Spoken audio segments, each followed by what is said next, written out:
Hello, ladies and gentlemen. Try again. Hello, ladies and gentlemen. How are things going? What's up? We're hanging. We're here.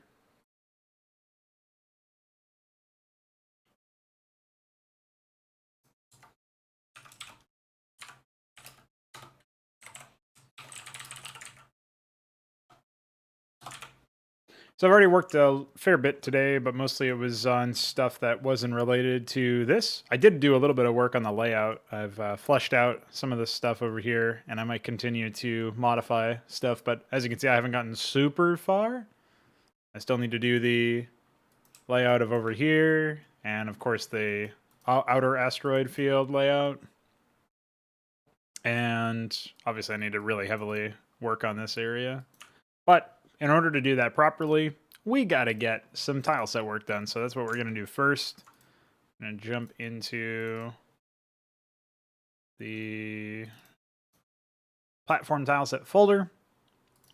Hop into the platform cliff PSD file. And we're going to pick up where we left off yesterday.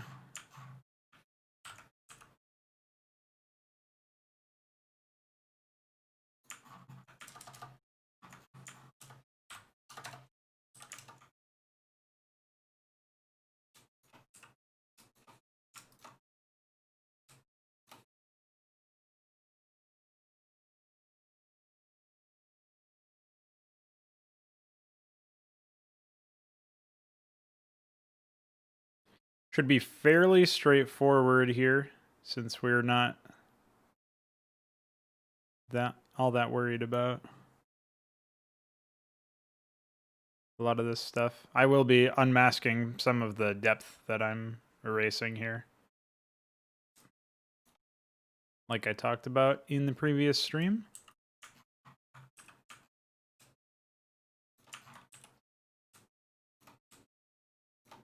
Kind of reminds me of when I was masking out the structure cliffs in the Badlands tile set. These are a little bit more detailed. It's really a shame that the space tile set doesn't actually have a whole lot of variety to it. It is a fairly one-note tile set because a lot of the art in it is, I think, high quality. It just doesn't coalesce into a compelling scene, right? So it feels really hard to advocate for the tile set. I mean, I think the same thing is true for Ash World, to be completely honest. Try to preserve this little grate here. I think it's a detail worth keeping. But yeah, I think Ash World has a similar problem where it basically just is completely lackluster in terms of variety, and that kills any chance it would have of being a tile set that could work for making content. So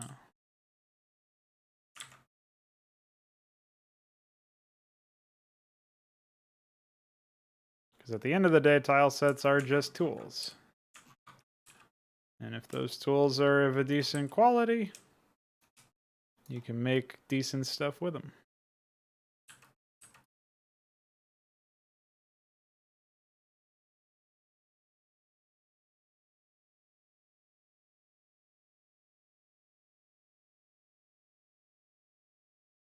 I'm not so sure about any of the conceptual strength of any of these tile sets, though. Like a lot of stuff. Like Veek pointed out at some point that the temple in the jungle tile set, there's a temple cliff. It's like that blue structure type cliff that blends with the grass in that tile set. I don't know why anybody would assume that that's a temple just by looking at it, but that's what it's called in the editor, right? So that's like the default position or whatever of people who make maps, is to consider that as temple because that's what it's called, but it doesn't really like tell a visual story that is consistent with its naming convention. So I don't know what to make of that, but it's kind of goofy.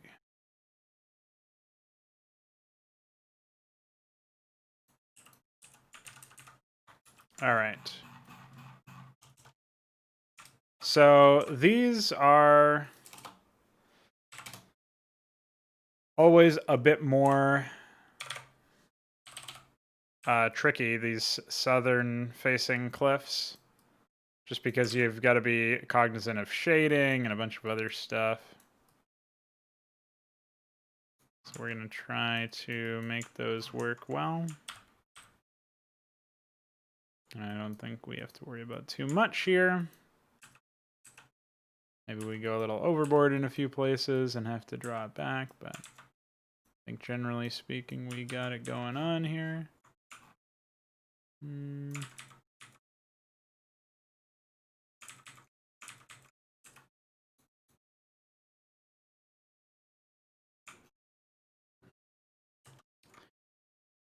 Only thing that kind of grinds my gears about the thing that we got going on here is that the pattern of the subtile is in many ways matched by the pattern of the, like, the color of the depth or whatever. So like in this first one, like they have this line right here and it's almost exactly on the stuff that you're trying to, like the border of the cliff itself, right? And that makes it a little bit more challenging than it would otherwise be.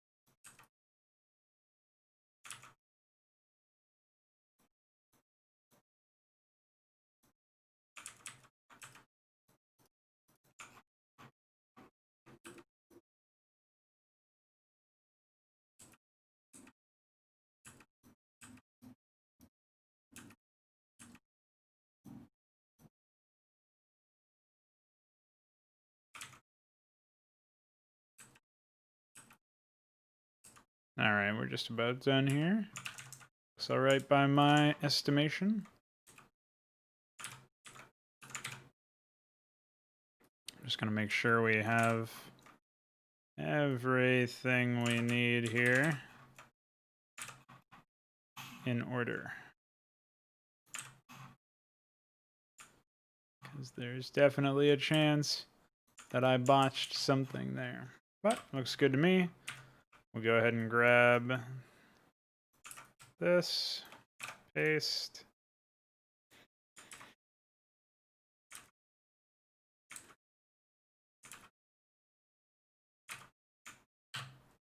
Cool. All right, so now we have to do these ones. Unfortunately, I don't think we can sample from the existing cliffs that we have. It just probably won't work if I had to guess, so I'll go ahead and get started in earnest.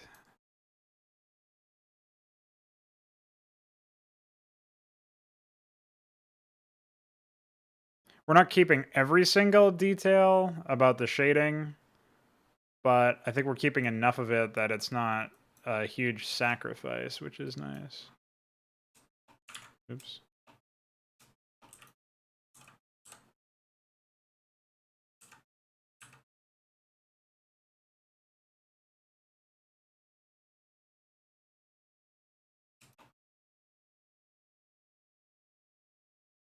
I think there was some point earlier when in my time with Starcraft where I was masking out this exact cliff, but I honestly couldn't tell you for sure. I've done so much masking in my time.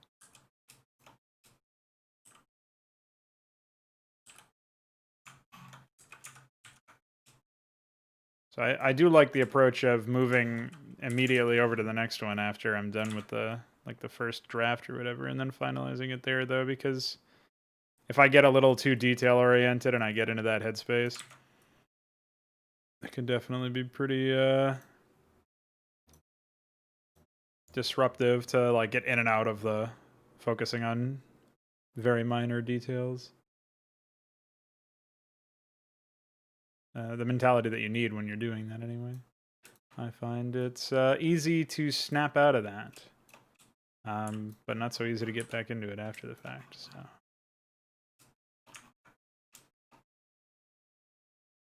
I should have masked out the top 2 pixels and the other one. I'll go back and do that after this.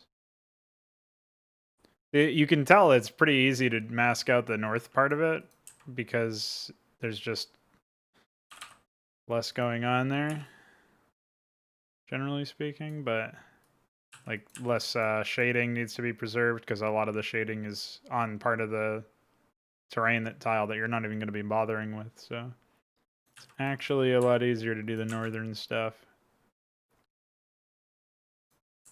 But nobody said it would be easy.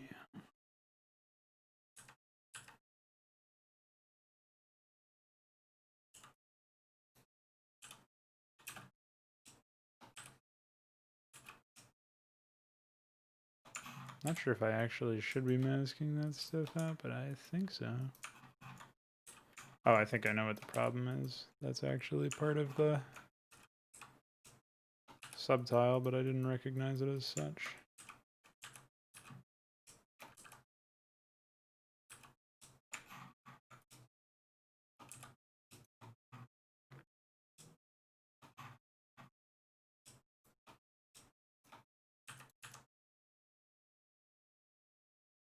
This should definitely open up some more interesting ways to make use of higher platform, though.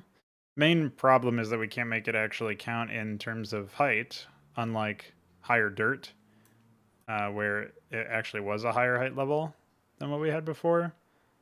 But Space Tileset just has a very different method of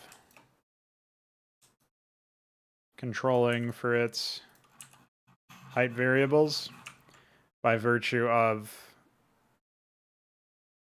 well, I guess they're not really variables as much as they are just mechanics, but part of the tile set, since it has that low platform thing, the default tile in most people's minds is the regular colored platform, which is what this cliff is built on in the regular game. And that regular platform is actually the medium ground, whereas like most people would interpret, oh, that brown dirt is the default tile for something like jungle or badlands. It's not like that in the context of space, the space platform tiles. So.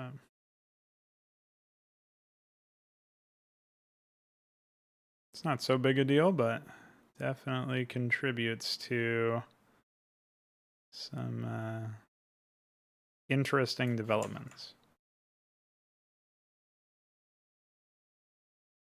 It wouldn't really be that much of a problem if we could have an arbitrary amount of height levels, but of course we can't, so.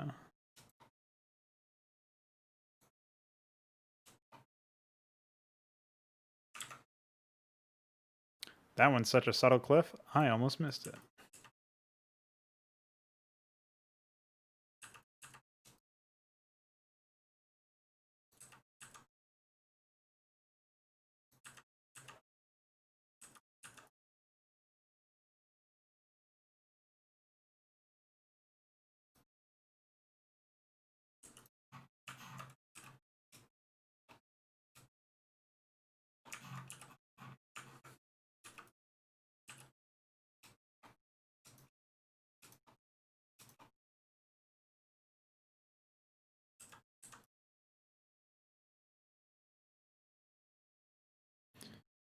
One thing that does throw me off about the tiles here is that I can't, it is a little bit difficult to tell at a glance where the cliff stops and the lines of the lower tile begin. So I am probably going to need to make some adjustments about those.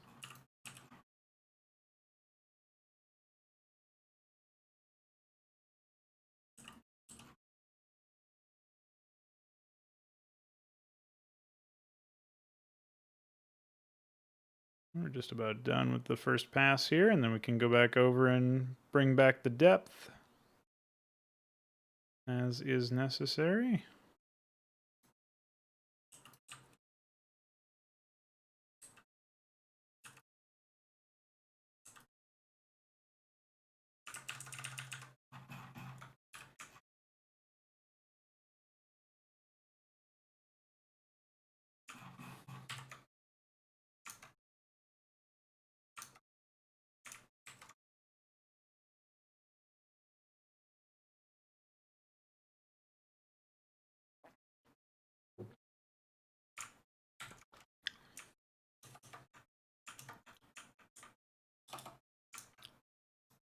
I am hoping to see some updated or additional,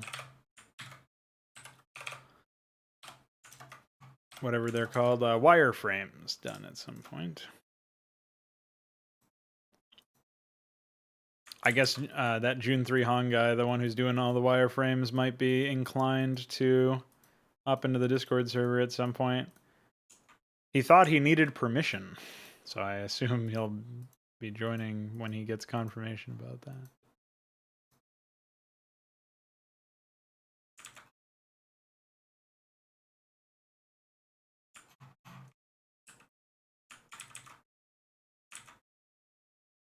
This is where I'm trying to hide a little bit of that junk border, but it looks all right to me. I don't think it's that big of a deal. And again, we're not trying to keep every single piece of detail. We're just trying to keep the depth to a reasonable degree that, like, you can instantly recognize it, right? And that it doesn't look unnatural.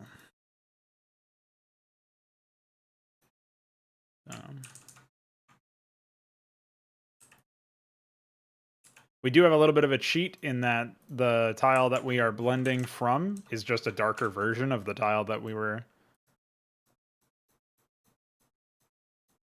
blending into or whatever. So that obviously makes this easier to do than you might initially expect. This is a weird one, though.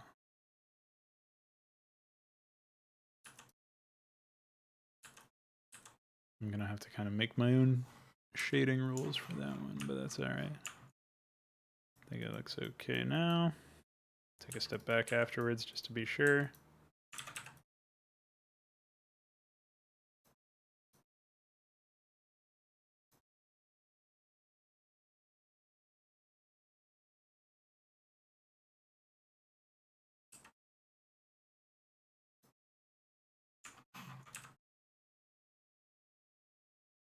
Learning how to make these sort of graphics work in your benefit is definitely one of the better sort of learning experiences I've had,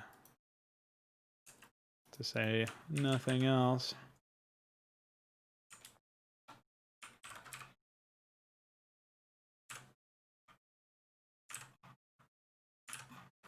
Almost certainly something that that saved me a whole bunch of time learning stuff about Photoshop, learning stuff about just like little strategies here and there to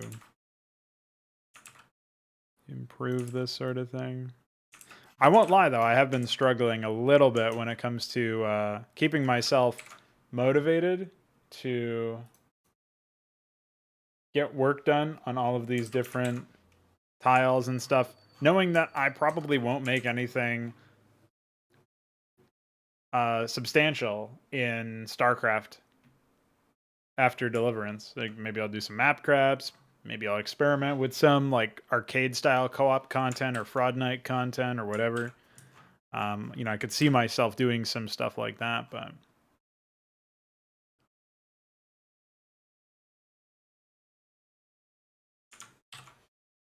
I'm not sure about much else, unfortunately.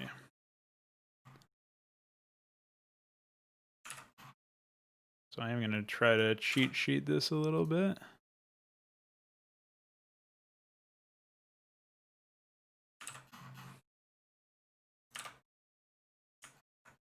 Hey, I think that actually worked.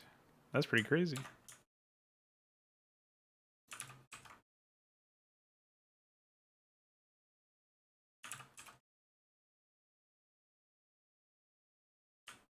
I mean, it's not really crazy as much as it is just I wouldn't have expected it.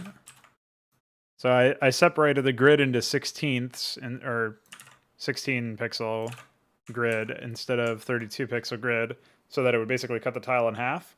And then I took the upper half from an existing example and went from there. So if this works wholesale, I should be able to do quite a bit of good stuff there.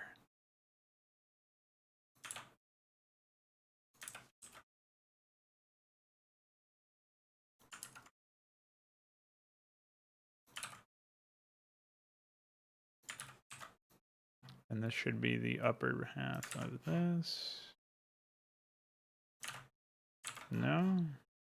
What is that? Oh, it's this.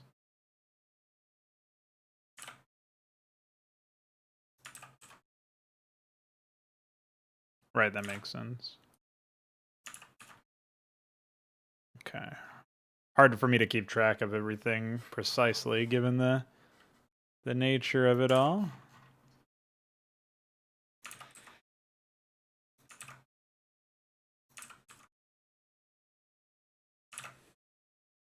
But that's pretty cool, I think.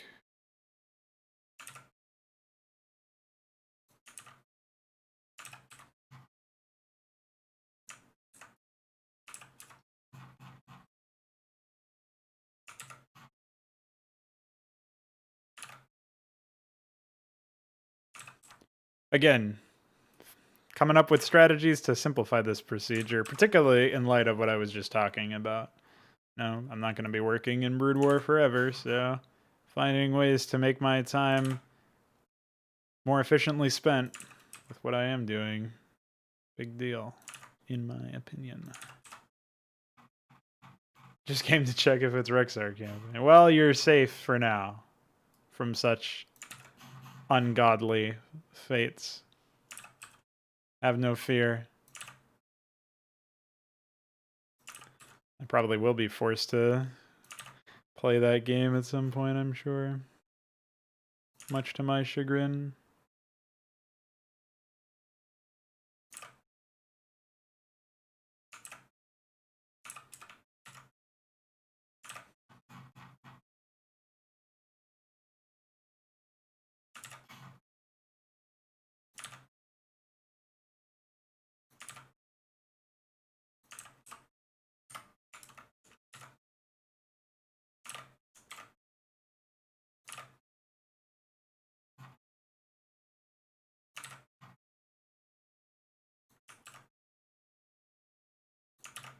Hope you're doing well and all that.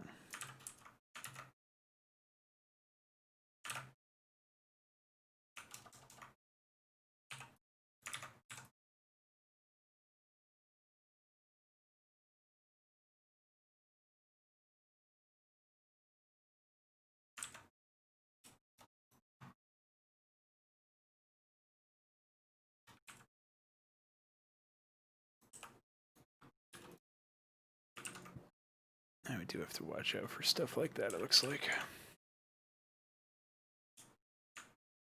Oh, yeah, well. As long as there was some sort of recovery, everything should be alright.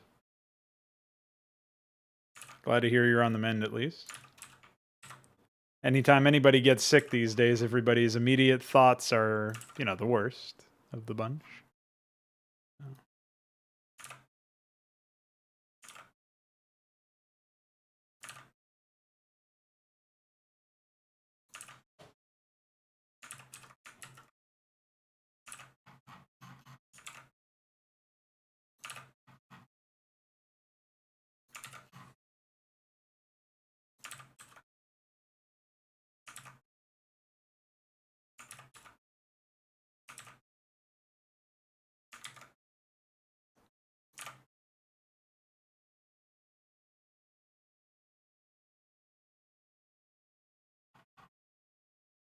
Looks like I have found a case where I did not paste this correctly. Trying to keep watch for any other such examples, but I guess they'll show their faces sooner rather than later.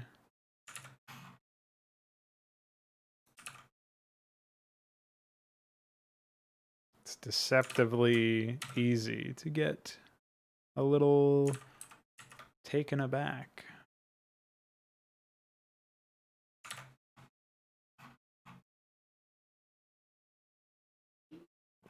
I'm working on Deliverance more than HYDRA. I don't know how much content I would be working on regarding HYDRA. That really depends a lot on engine development and how swiftly that takes shape into something where I can actually work on content. I still haven't decided what my game plan exactly is when it comes to that sort of thing. My thought process initially is that I'm going to... Like, at first I thought, perhaps naively, that, oh yeah, I can just spend all of my mod streams and that sort of thing. I can do content development that entire time.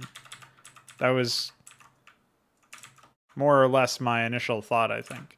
But the more I've thought about it now, the less likely that seems to work out.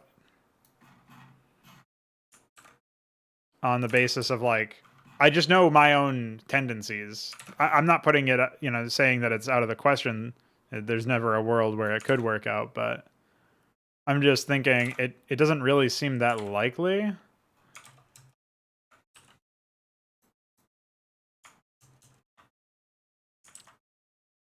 To me, anyway.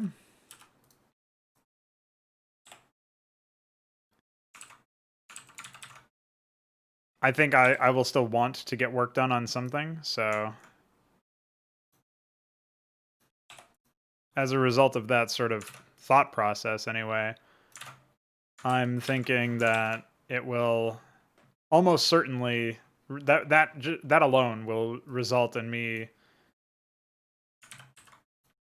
making some decisions that maybe don't prioritize the engine as much as they prioritize my own sort of sanity as a creator, for lack of a better term.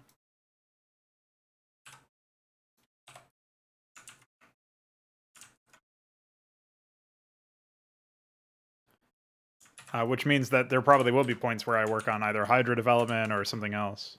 I'm not 100% sure what that would be, but...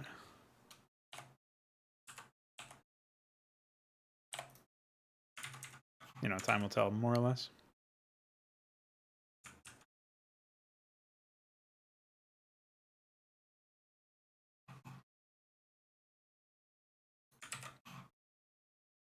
I do think we'll have another round of unit additions, just to round everything out. I had already planned on doing that anyway, and that's probably something that's happening for Deliverance's sake. So, ultimately, in that respect, you know, we'll see. Veek has been mostly indisposed, I believe, due to issues with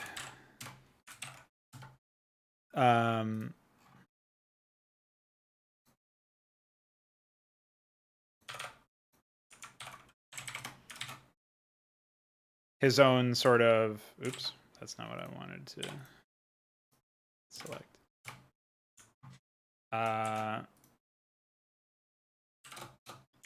I'm pretty sure it's due to stuff that's like out of his control, like school and that sort of thing.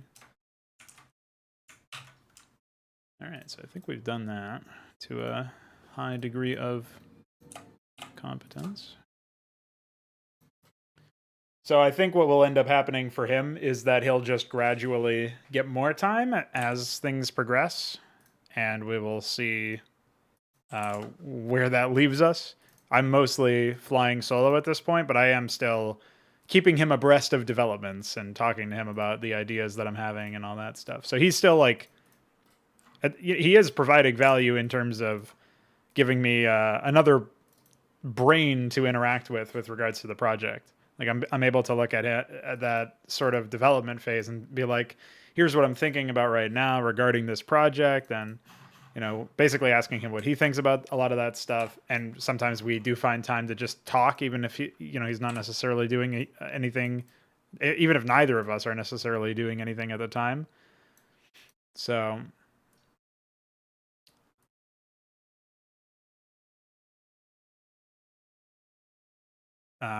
yeah, I think ultimately that's been fairly commonplace. So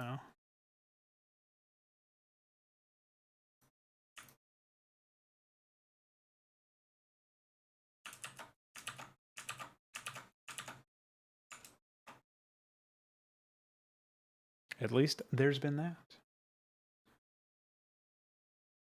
I've also asked him to do a little bit of work on some of the modding tools as well, and he's going to be the reason why we have reasonable AI in the project as well, which is really nice. Because he was working on the AI preprocessor for a while, and that's a big deal. So he's still making his contributions. It's just not as much as he was able to make in the past. If you remember back to earlier days in August and stuff, before his classes started, he was basically on every single stream with me, and he was, we were getting work done at a pretty astronomical pace, to be completely honest. And is it any wonder that so many units got added? And I basically had another me for a brief period of time, except he had additional skill sets that I didn't necessarily have, like programming and whatnot.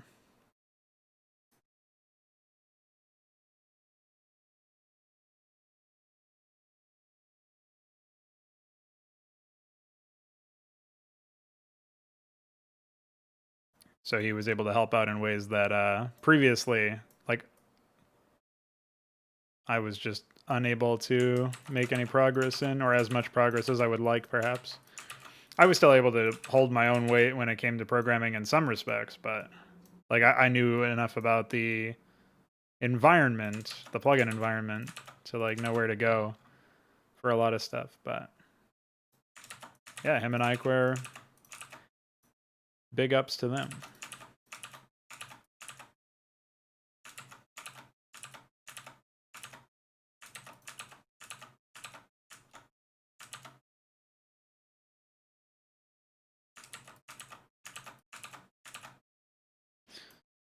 The next patch will be resolving some issues with the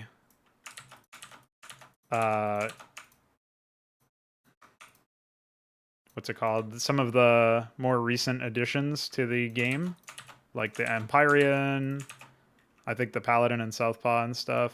Although I'm not really sure that the Southpaws need any particular amount of extra love, but I have some ideas of how I would improve them.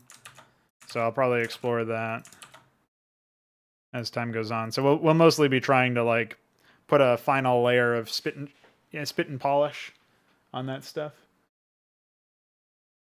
Oh shit, dude, it's June 3 Hong. How you doing, man? Well, I sent him a bunch of stuff today for it, so I assume it's coming along well. Dude, give it up for June 3 Hong. I don't know what his Korean name is, but that's his Stardate name, and he's made a bunch of wireframes that we're using. Big ups to that guy.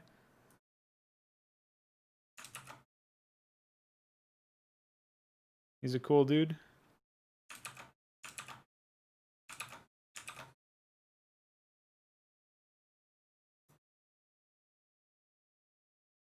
How you doing, man?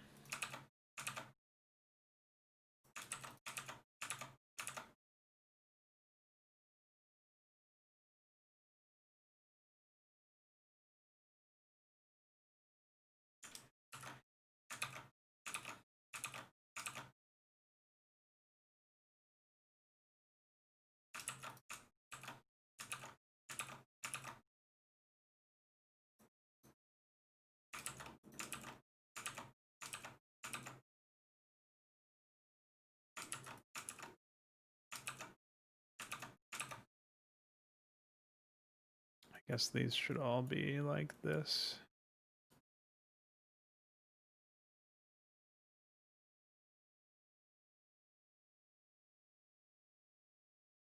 Icor told me you also sent him a message. Something about the Wyvern wireframe.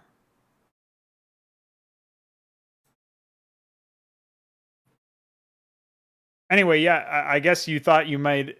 You asked for permission to join the Discord server. For sure, just come on in and anytime. That's we're not really like a. It's a closed community in the sense that you need to fill out a short form before you can necessarily be allowed in or whatever. But since I know who you are, so that's not really required here. Oops. Here we go. Oh, these little side pieces always confuse me a little bit sometimes. I don't want to create a bunch of unusable terrain pieces. Right. And yeah, I don't really, I don't sign in to start it anymore. I still check it for your wireframes, but that's about it.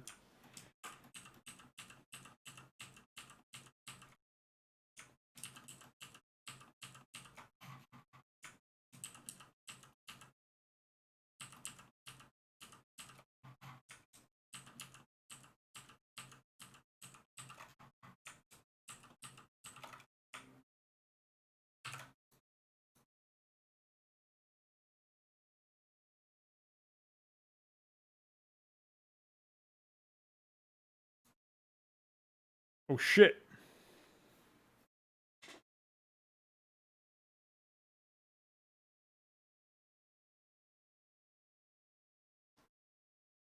Seems like for some reason I'm not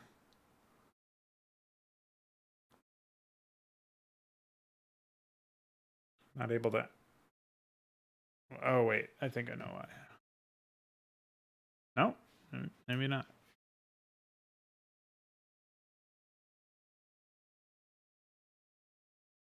Let's see what we got here. Hold on. Do you want me to put both of these accounts in? I see you joined with Jun 3 Hong and then another one with your Korean nickname.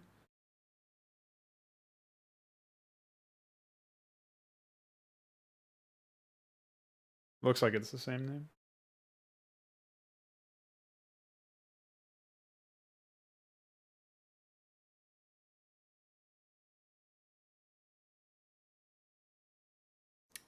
I don't know if that one is listed here anywhere. Yeah, it looks like it is.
All right, so now that that's been done, I should close this.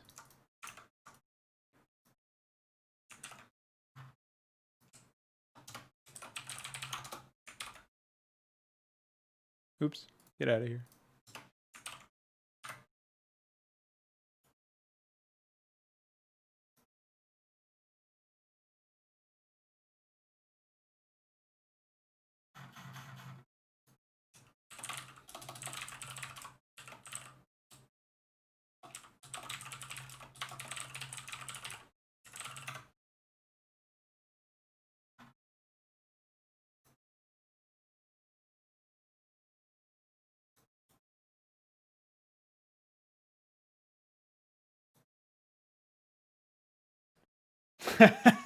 I have no idea.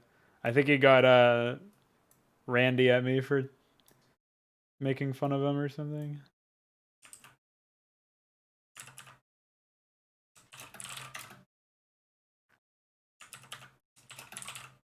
But that was months ago now, so maybe his rear end has subsided. That was back when we were discussing what to do about the user interface, and there was some disagreement about whether we should remove portraits or not. And I had a couple of arguments for keeping them, and his argument was, well, I wouldn't use any of those, or that has no value to me. And so basically I told him to not share his feedback unless he actually had like something useful to say, basically. But I could have done so in a more delicate manner, perhaps, but why suffer fools? And in that moment, he was acting a fool, so... Oh, I have to do the cliffs for this stuff and the ramps and all that, too. That's something I forgot about.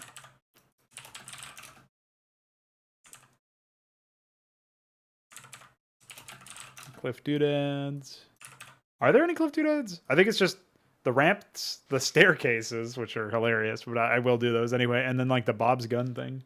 Maybe there's, like, a couple different cliff doodads or whatever.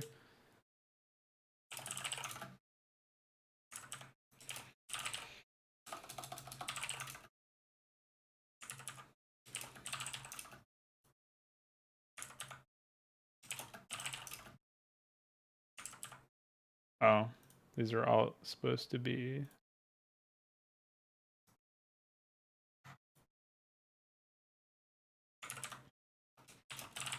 W, not E. Eidolon? I don't think he was Korean. He's hanging. He said that something came up. He didn't, spare, or rather he spared every detail. He did not provide any details, but he said that he wasn't going to be able to make music after all.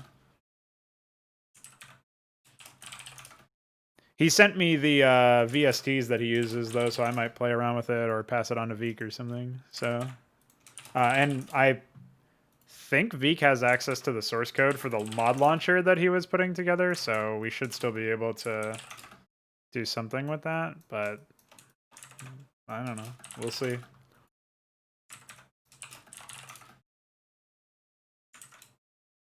I'm just grateful for the contributions he could make.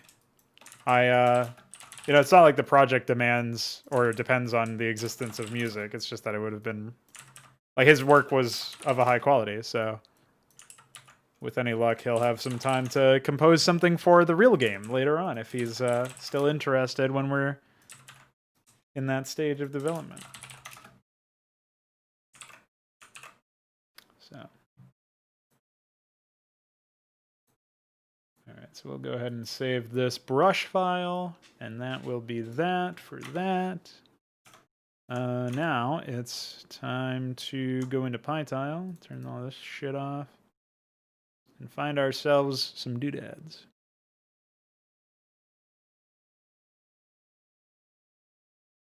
Here we go.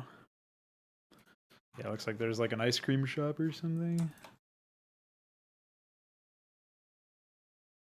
Why did Veek change the order of the buttons? Cliff. So this is platform, cliff doodad. But then there's a series of customized ramps from DF that we'll need to grab. I mean, who else would make ramps anyway?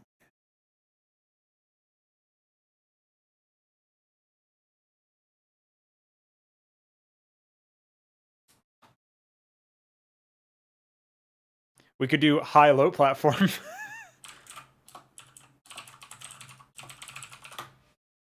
That could be pretty funny.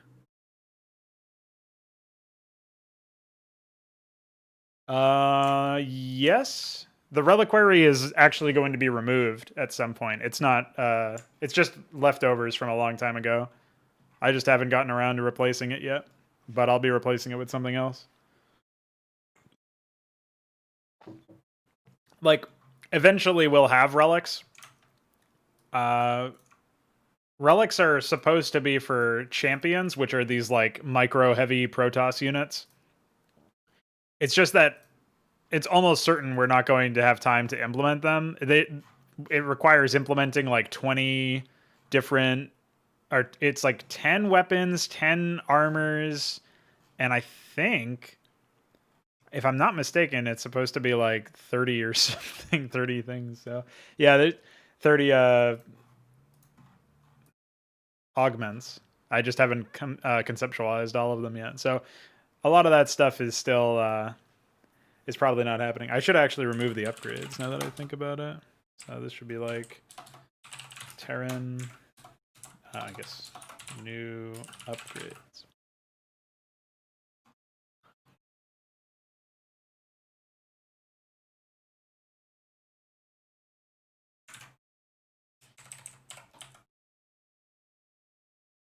And then relics. Oh. This should be a DS Blue.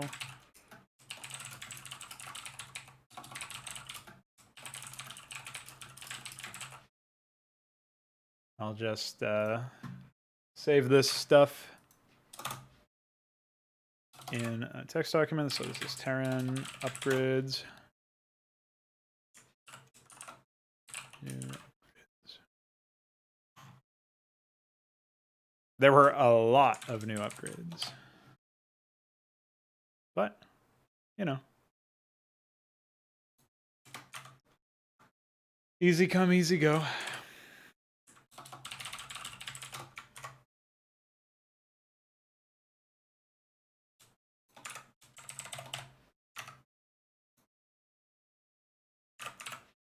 So this is Zerg upgrades.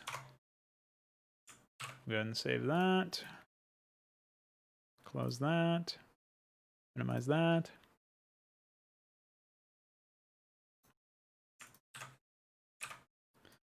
All right, we're just going to fuse these two things. And let's make sure here we have new buildings, new units, new buildings, new units. And the separations seem to be fun. Although, oh, yeah, never mind, that's fine too. Okay.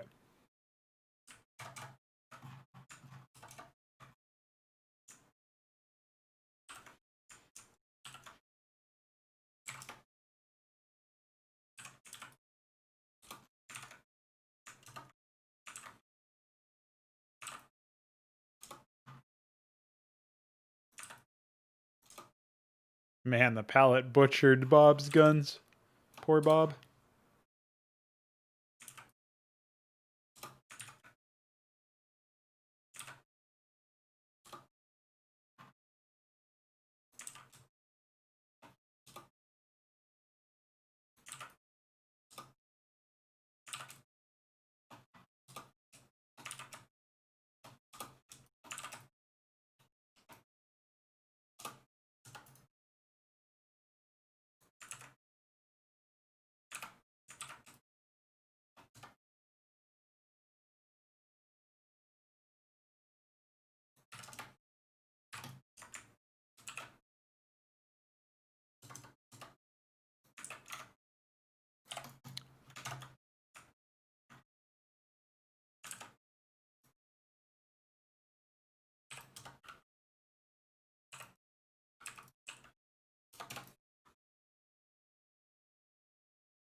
Now, thankfully, these are like just a series of things that you can relatively quickly mask out. So this won't take too long. We hope.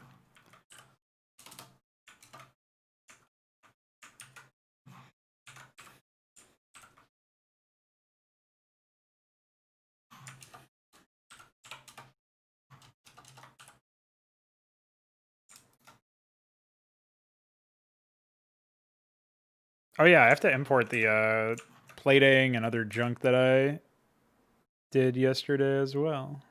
I can't believe that was yesterday. It feels like so long ago. We're entering into the realm of time dilation, I think.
This is super easy.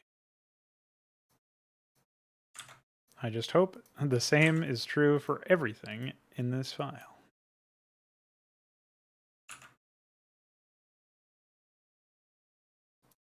Because you know what's next is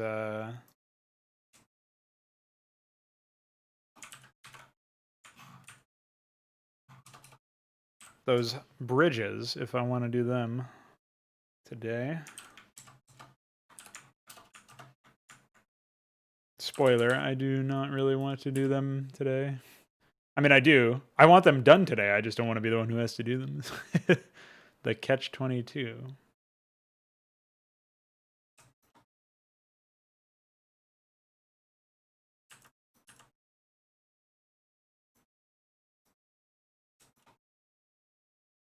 Dude, I don't know what the fuck was going on over here. Oh, Blizzard. What have you done? What have you done to Bob's guns? I really wish that we just had access to the source renders of this stuff. It would make this a lot easier, but it would also be way less annoying to... Like, I'd be able to fix so many other palette issues. Not all of them, but quite a few of them would be fixable, I think.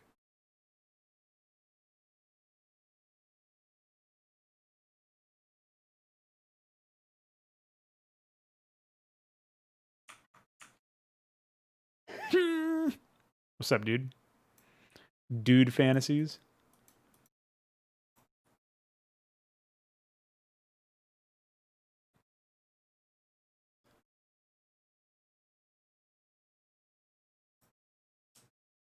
Do you remember when we first exchanged private messages at start@net?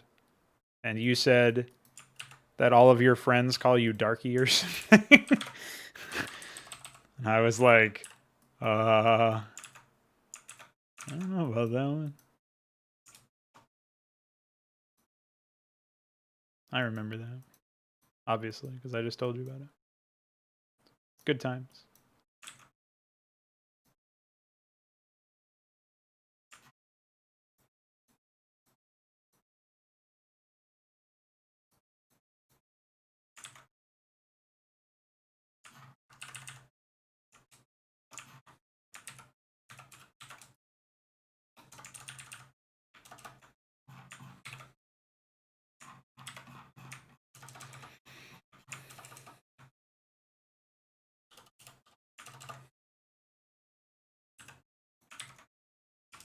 Hello?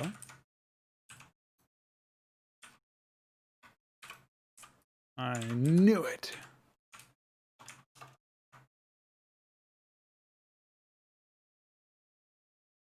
I still want a north-facing staircase, but only for map crafts.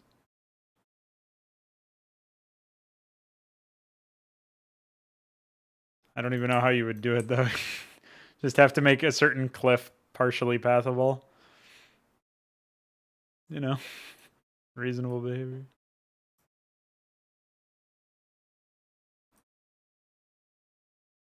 Yeah. Well, yeah, that sounds about right. Because I think that was before you got Discord or something. Or before you felt comfortable giving your Discord out or something like that. It's unfortunate that so many...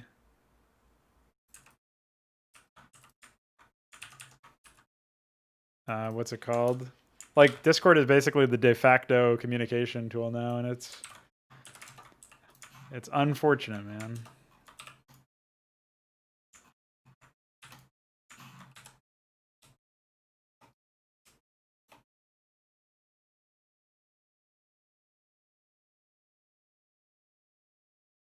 I particularly feel for the people who, for people who can't use Ripcord because they absolutely need video calling or something. Like, that's pretty bad. But if you're not using it just because you're not aware of it or you don't want to miss out on your epic nitro features or something, that's on your end, man. It's just too much.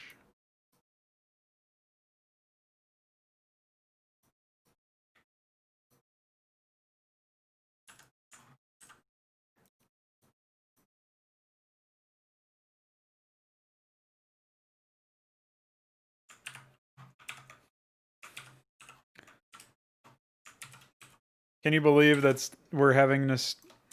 The fuck? Okay, good one. Can you believe we're having nostalgia for like 2016 or whatever that was? That's nuts.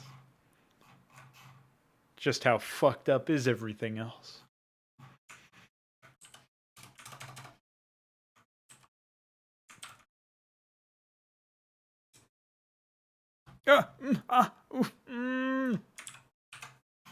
Thanks, Photoshop.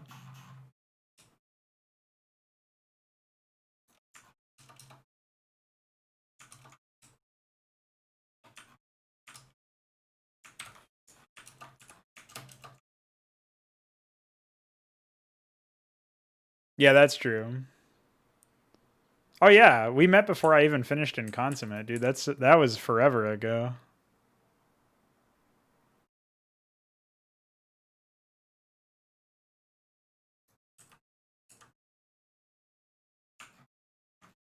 Dude, that was a long time ago.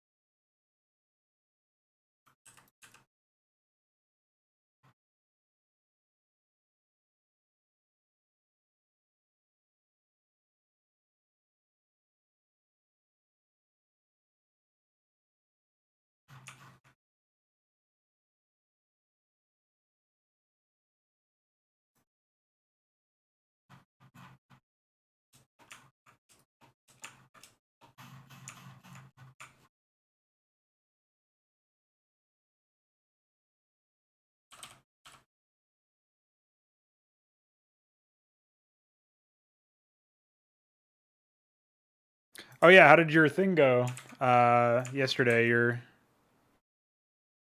launch test, your flight path,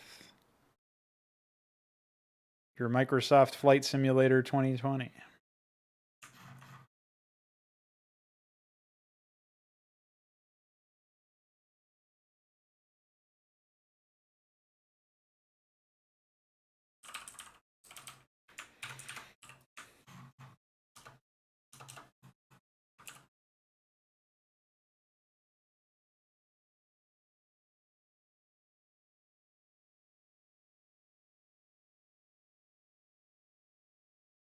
This is kind of time consuming, but still better than I expected it to be.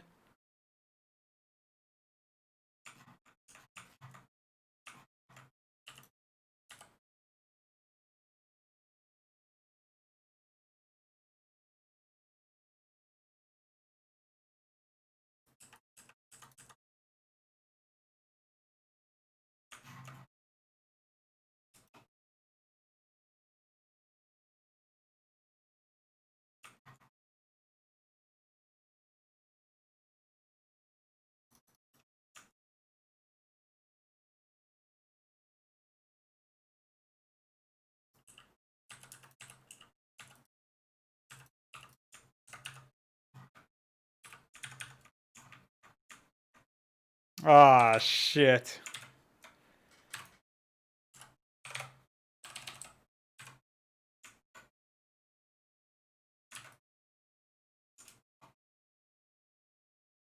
Why is everybody gotta be like that? And by everybody, I mean 2 guys. At least it wasn't 3 guys. Although, for all I know, that's how many guys you were left with after 2 didn't show up, because 3 always has to be somewhere. So has he made contact at all since then? Has he said anything? Like, oh, sorry guys, I'm incompetent.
Amazing. Would you guys have been able to do something if the others had, like, even if the others hadn't shown up? So, like, say those 2 guys that you said were not there. Like, okay, yeah, they're gone, but would the remaining number of you people have been able to do anything anyway? Or not really?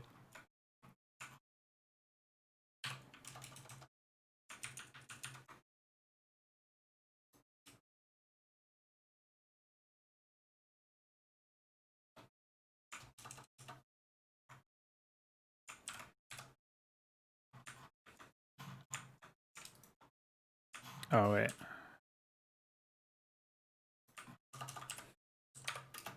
Forgot to fill this back in.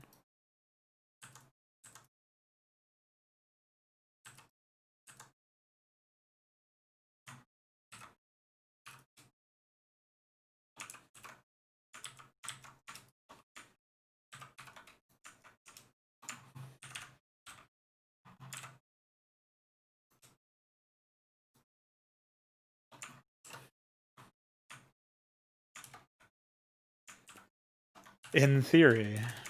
I see.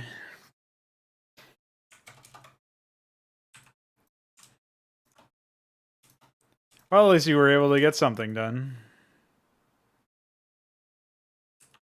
Sometimes that's an achievement unto itself.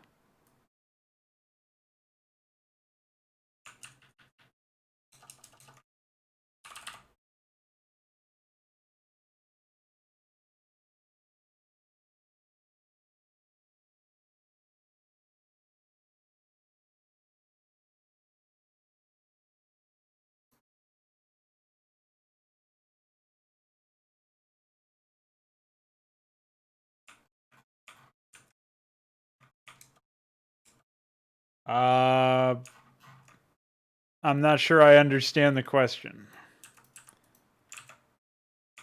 But hi. What are you doing on the updated engine? As in what's going to be different? I mean, it's going to be a new engine, so everything. Won't be any limited data. There won't be like a limited color palette. We'll be using like OpenGL, I think, and some other stuff.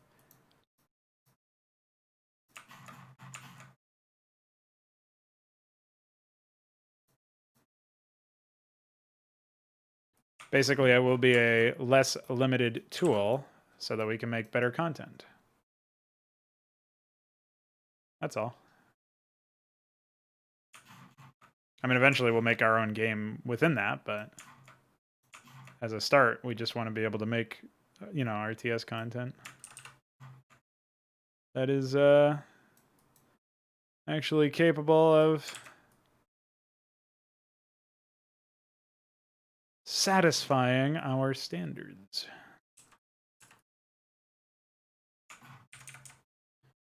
Oh, I see. At first, we'll be taking existing graphics from Starcraft, but eventually, when we have at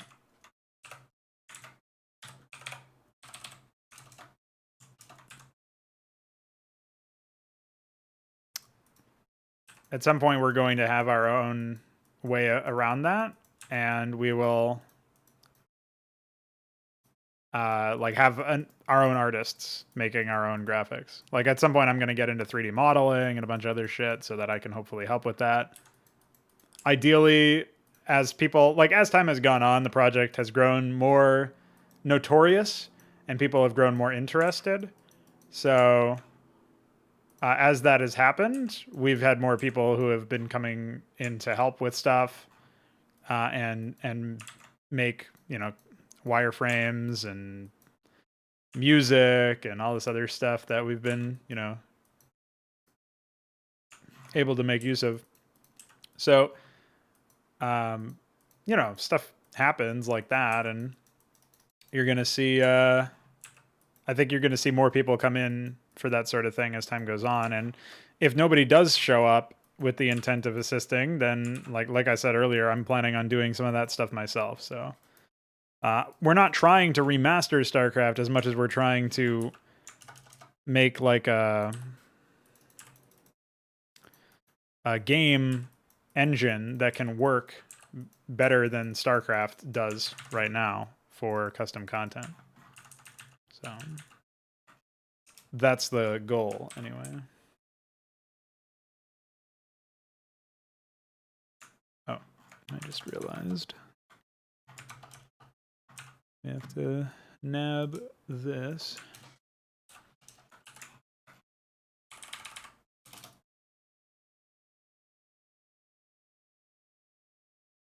Just this one chunk of terrain that wouldn't be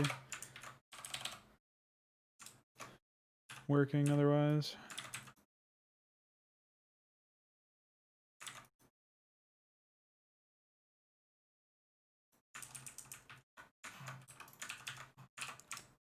And in order to get it, I had to make a tea for Tony.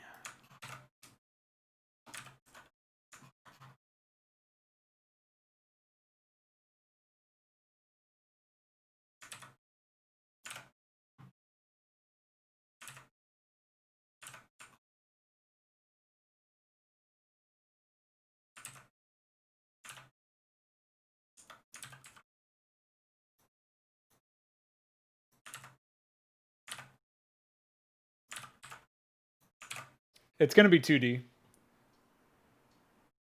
Notorious, as in having notoriety, as in essentially being like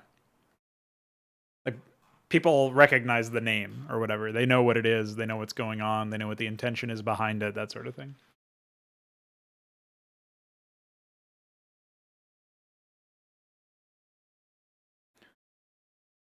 I'm not super interested in 3D because I don't think it adds a lot to an RTS.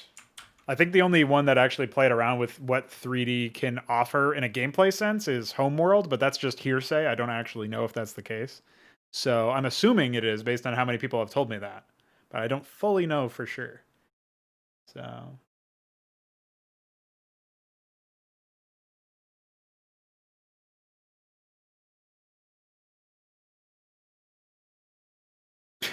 why do you need to? Why did you need to get a caption to chat? What the fuck? If it doesn't work out, isn't it scary? Native Starcraft graphics are good enough. Yeah, Starcraft graphics by default are passable, but there's nothing like if it doesn't work, like that is to say, if we finish if we work on our own graphics and they're not high quality enough, we haven't lost anything. We spent time on it, but we haven't lost anything. So I don't think it's that big of a deal if we give it a shot. Because the upshot is that we have better, higher quality content to work on, or to look at, rather. So.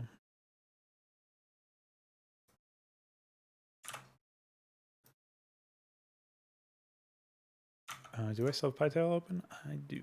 Perfect. Yeah, that's the biggest issue with 3D is readability. Really, really hard to see what's happening. I don't think there's been a single RTS game that has been in 3D that hasn't had issues like that. So that's the main argument against going 3D. And 2D, on the other hand, is like much more performant. So you don't need like the hardware required. It's much more tame in that respect. So, you know, for my money, that's just a natural place to be when it comes to that sort of thing. I think this might be a sprite, but I'm not sure. You might still be walking on top of stuff or whatever, but whatever. No big deal. I can just change it later if it's messed up.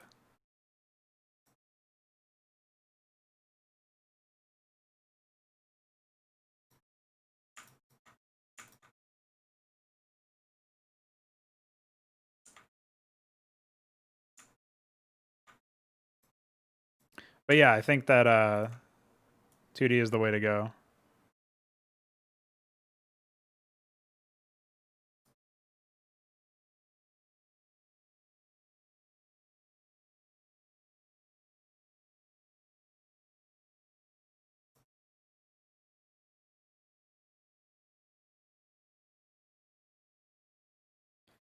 Well, I'm using the updated palette, so I want to make sure that it's using better colors if possible. It's an unlikely scenario where it actually gets assistance from that sort of thing, but my thought process is that it might work for since you added a bunch of colors there, the depth being changed and all that other stuff. There might be a slight increase in visual quality as a result of doing the size trick with the dithering.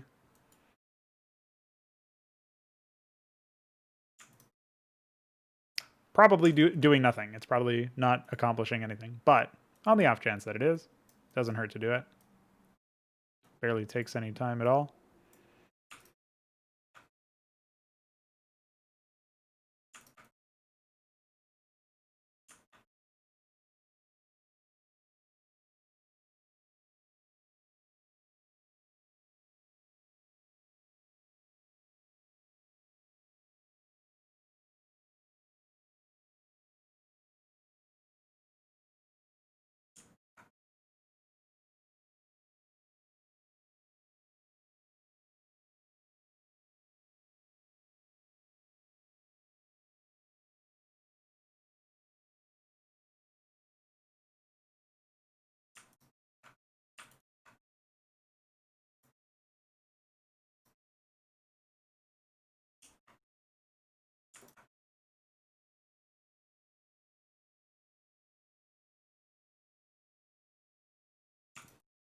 All right.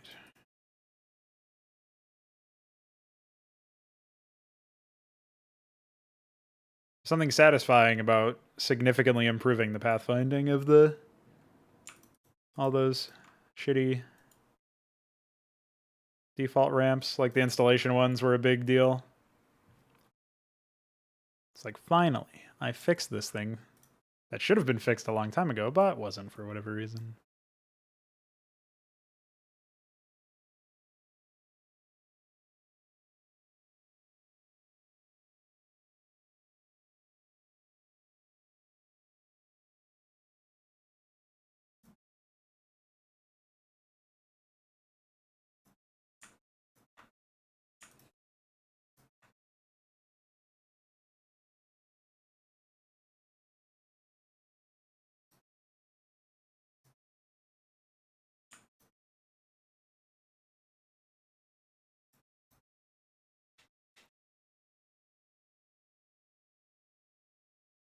About the infection.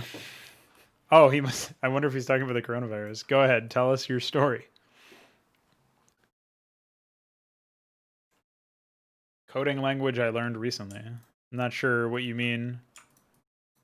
I've been working with C++ a little bit with the plugin, since I have to make that plugin stuff from time to time. I have to work on that, but I'm not sure if that's what you mean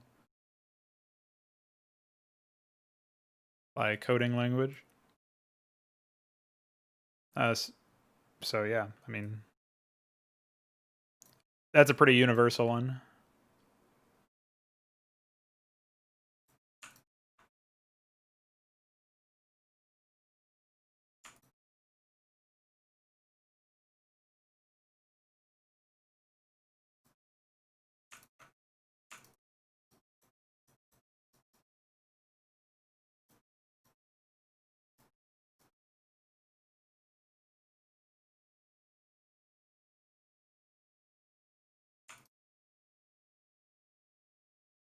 Oh, actually, wait, for this, I can just copy and paste what I already have.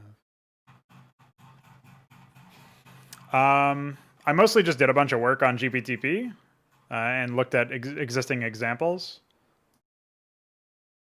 In the past, I've looked at like classes on Skillshare and stuff because I got a couple free trials from YouTubers, promo codes or whatever. But other than that, nothing crazy.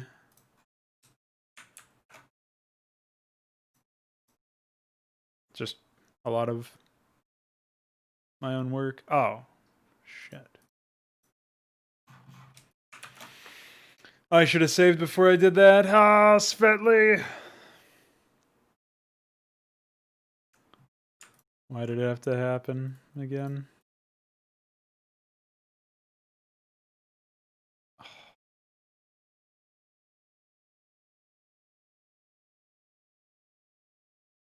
God damn it.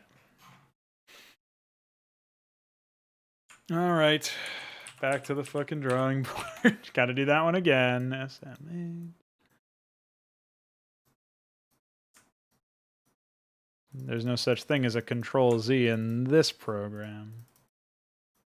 You commit or you don't.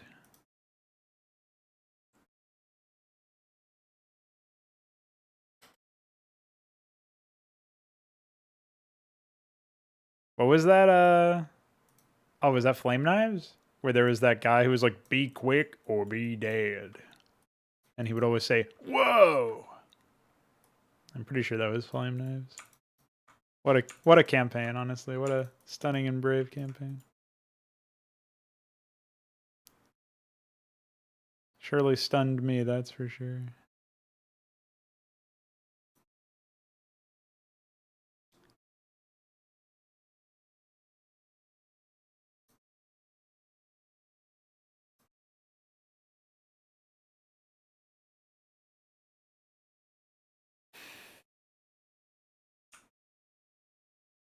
Yeah, I'm on board with that.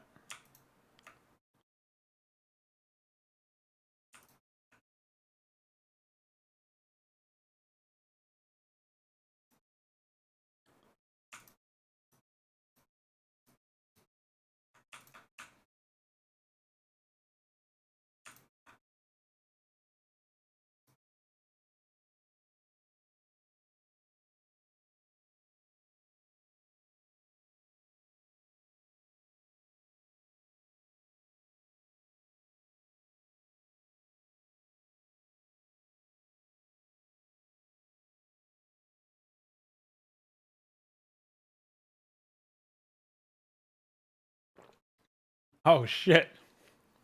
Mr.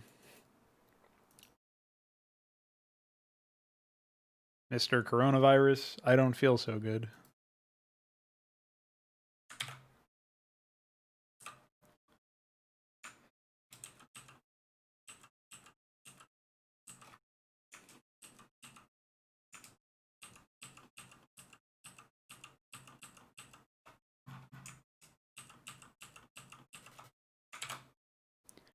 All right, tile set work complete. I'm certainly feeling like I'm done with that for the time being.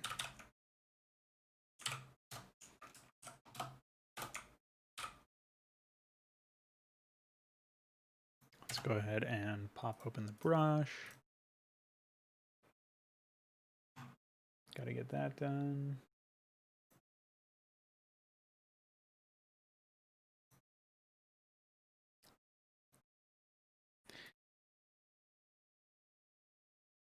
Well, Ilya, I hope that everything works out for you and you don't have any problems.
Hey, speaking of ice cream shop, the ice cream truck is now driving around my house.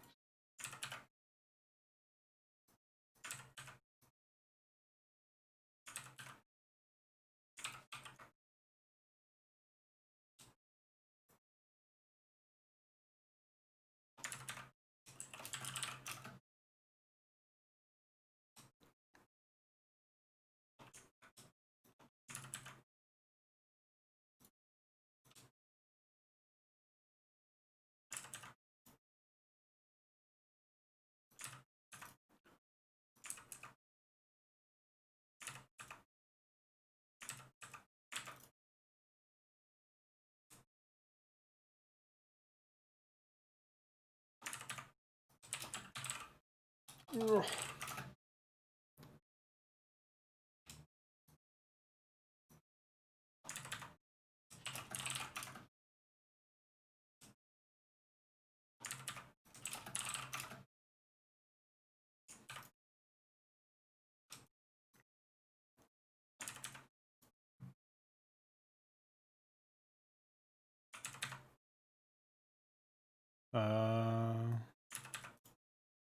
Oh, is that really all we need? Oh, this too. Okay. Epic. All right.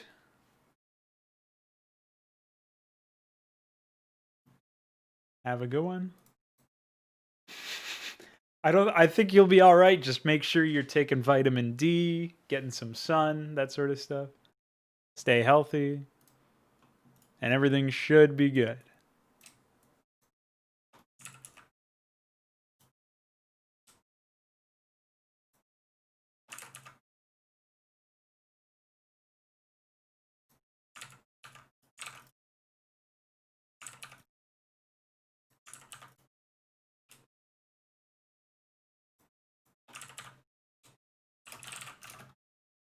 Should be. Keyword. I'm not a doctor.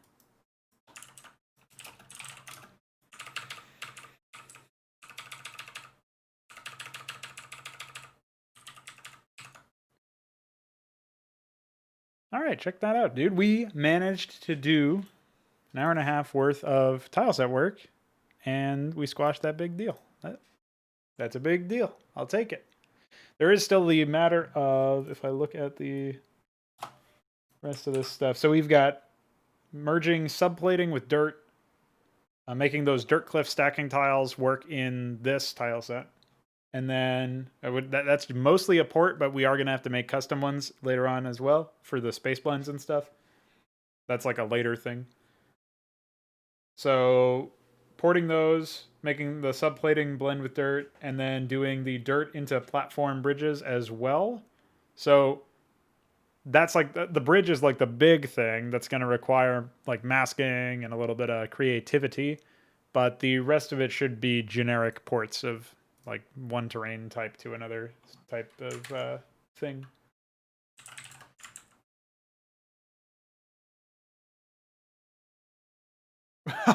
Oh no. Can it transmit through blood? I don't remember.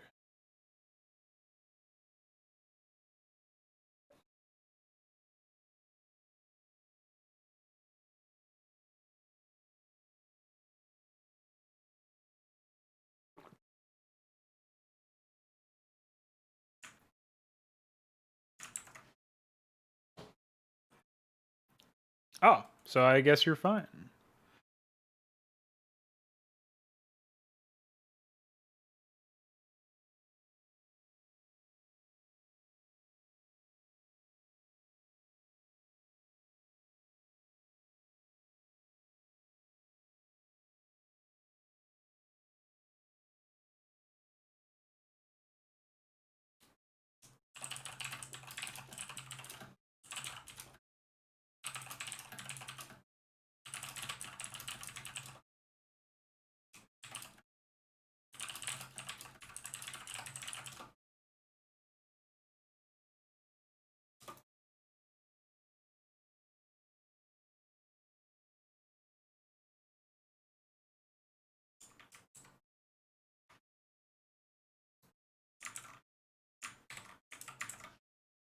All right. So now that I've done that for the last hour and a half, I think we'll take a break before I come back and get some more work done on the layout. I might also pivot to do some work on some HYDRA units or graphics for HYDRA units or something like that. We'll see what I feel like doing when I get back, but I do want to poke around in the map itself. Excuse me. And yeah, get some work done there. So stay tuned. When I return, we will be doing that for a little bit at least, and then we'll see what else the future holds. BRB.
All right, we're back. We're ready to go. Another thing that I just remembered that I have to do at some point is update a bit of the Terran AI for HYDRA. So, yeah, that's something that I've got to do.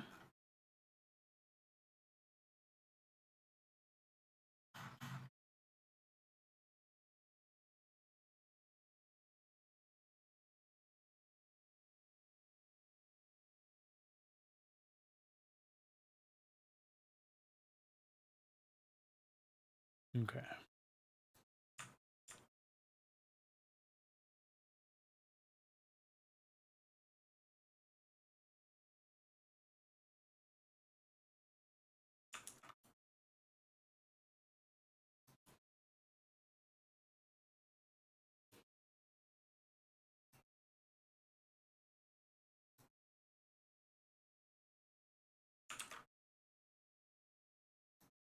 So I am thinking of having an expansion over here.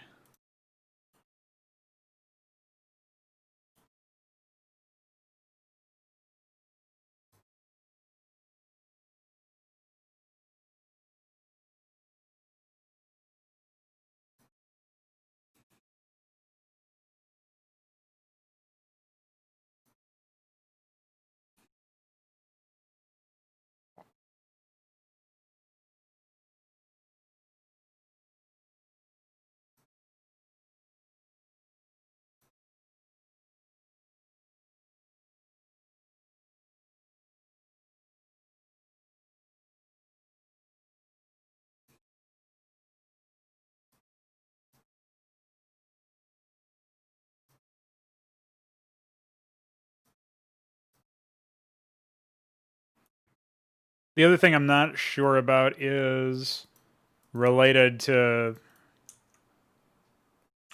the assembly of the arrangement of the resource areas. I'm not 100% sure about all that.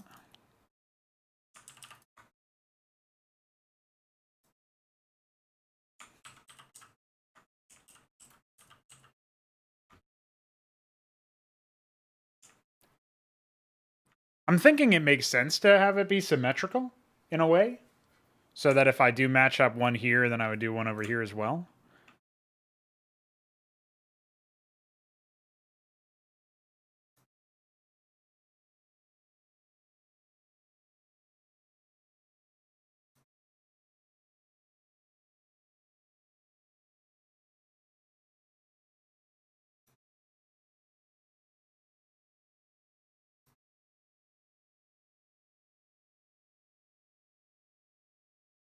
I think it's pretty cool to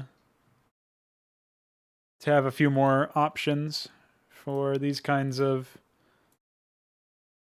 tile sets.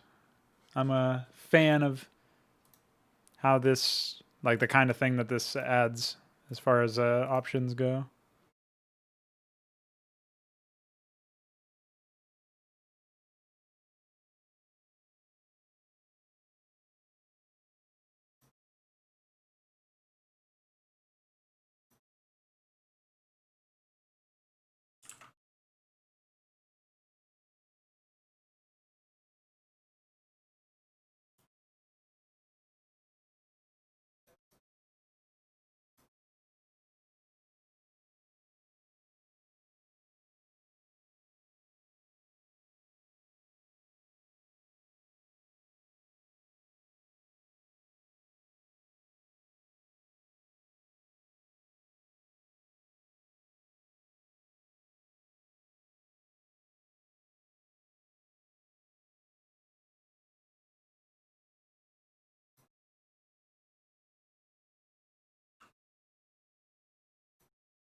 Cool. And I was able to keep the U's. They're just smaller U's. You know what I mean?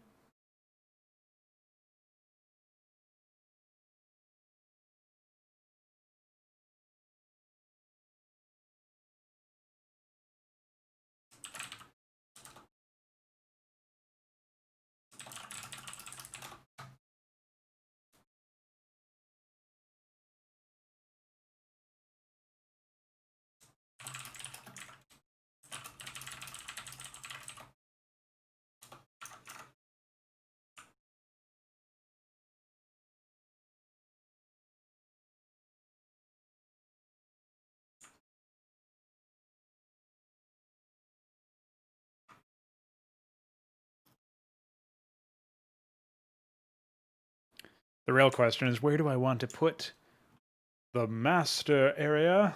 The main man? Essentially wherever the central areas are going to look like.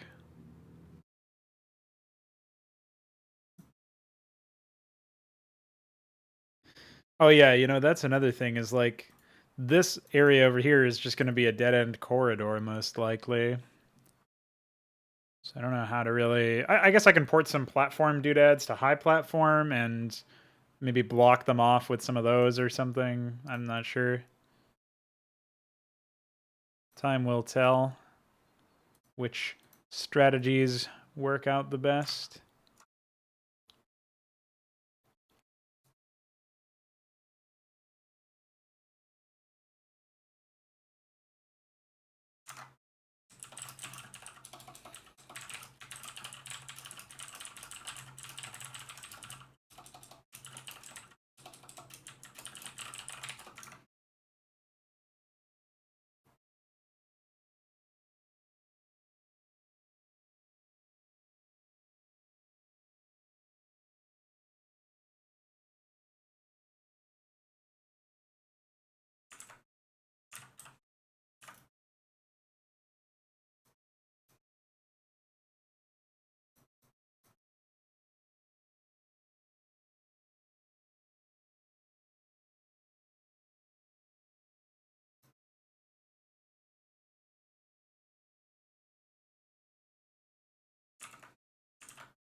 Talking about like in the installation missions or whatever where they have teleporters.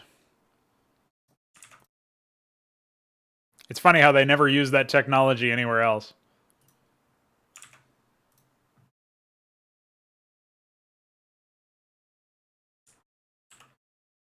It would be super useful to teleport stuff around.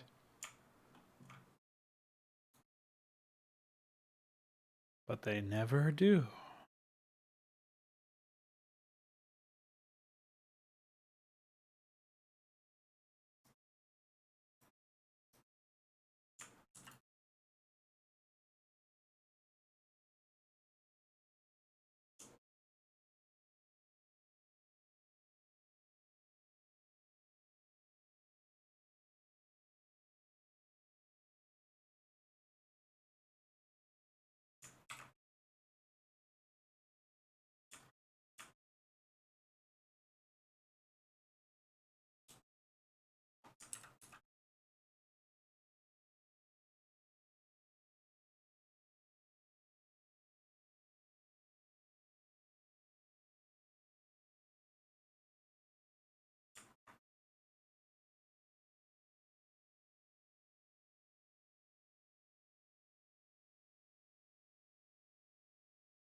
Yeah, they just forget about it for some reason.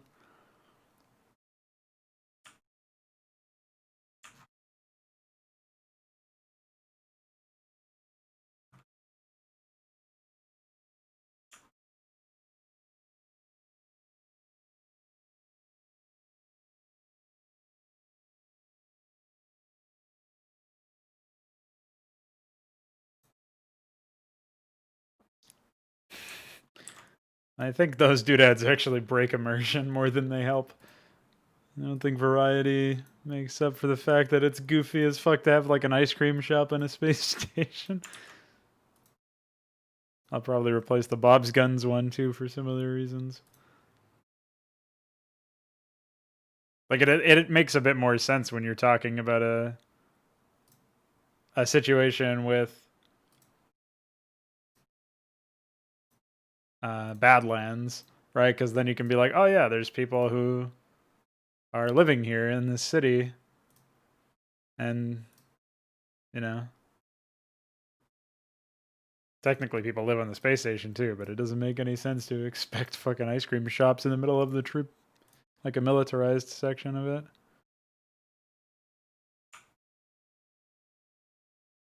So what did we have here? We had 1, 2, 3, and then the ramp.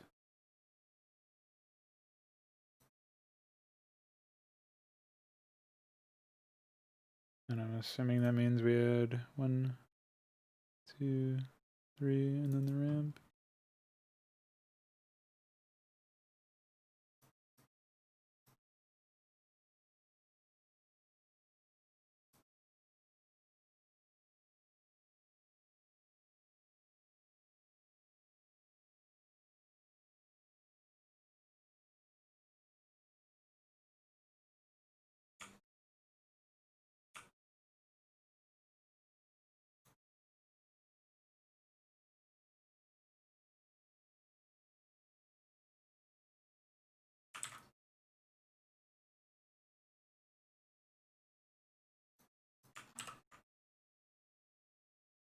What's up, MacTQT?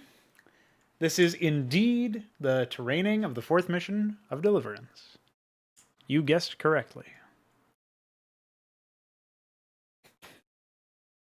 I finally decided to get some work done on the inner space platform. The last couple of days have been spent doing some custom tileset work and doing some rough draft terraining of the sort of asteroid areas. This will all be asteroid eventually.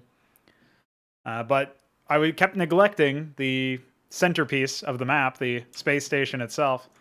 And I wanted to start figuring out how that would figure into the wider scope of the map. So that's what I'm doing right now. I think a major concern is the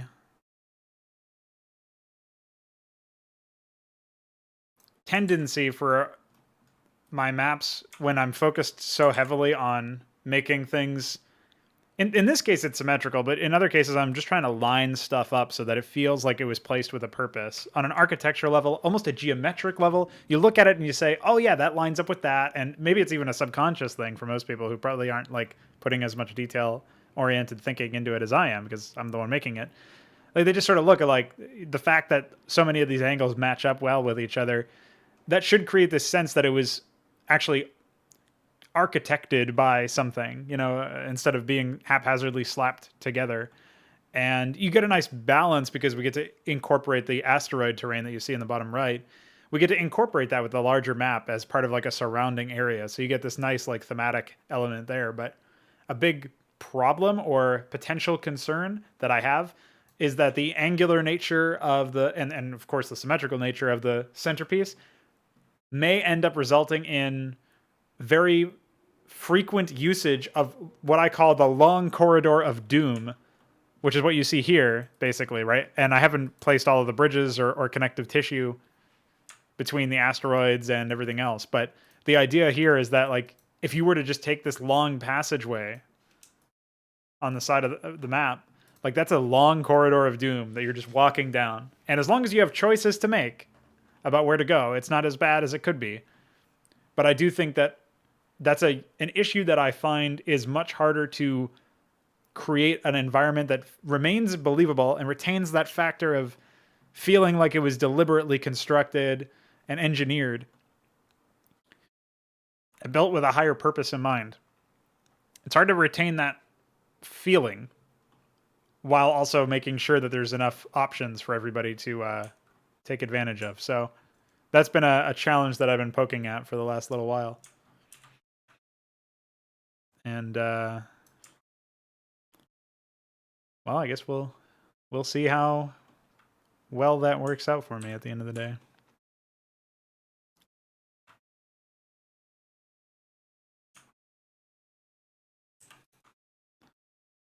Like, this is a classic catch-22 with the current layout, where we've got 2 bits here that line up, 2 angles here that line up. Like this will be higher stacked platform, like what I was just manually placing over here and over there as well, the sister piece. This is going to be higher platform as well. And that angle lines up well with this low platform cut in, but it doesn't line up with this. And to try to, if I were to make it line up, then you have this giant empty space piece. What do you do there? It's still a bit of an open question as to whether or not I should be cutting into the main part of the space station to make room for more interplay between the asteroids. Like this asteroid base is going to be where the actual human player starts in the map. And I don't know if I want to give them this pathway that goes directly from their asteroid to the centerpiece. I like the fact that you have to go from the asteroid to some other passageway before you can get to the central sanctum, if you will, the inner aspects of the space station. I kind of like the fact that you're on the outside and you have to go in like as a deliberate measure. So since I like that part of it, like the fact that you would need air units or something like that to actually siege in if you wanted to bypass the ground passageways. I don't want to cut in there, but I don't know what you would do to, like, it's an open question as to whether or not I'm going to find a valid use for this open area of space here. It may result that maybe I just decide to do something like this and make this a more open area where there's like a base and some more higher platform.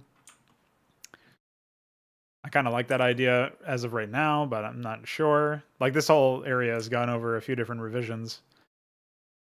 I'm still not 100% sure what I'm going to do with that.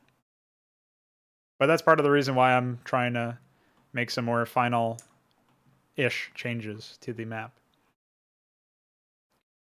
I kind of want to give a couple different candidates for what could be main bases for the Terrans. Because we've got 2 Terrans starting here, and then another Terran is slated to start on one of the asteroids. But if I can give, say, 2 candidates for starting bases on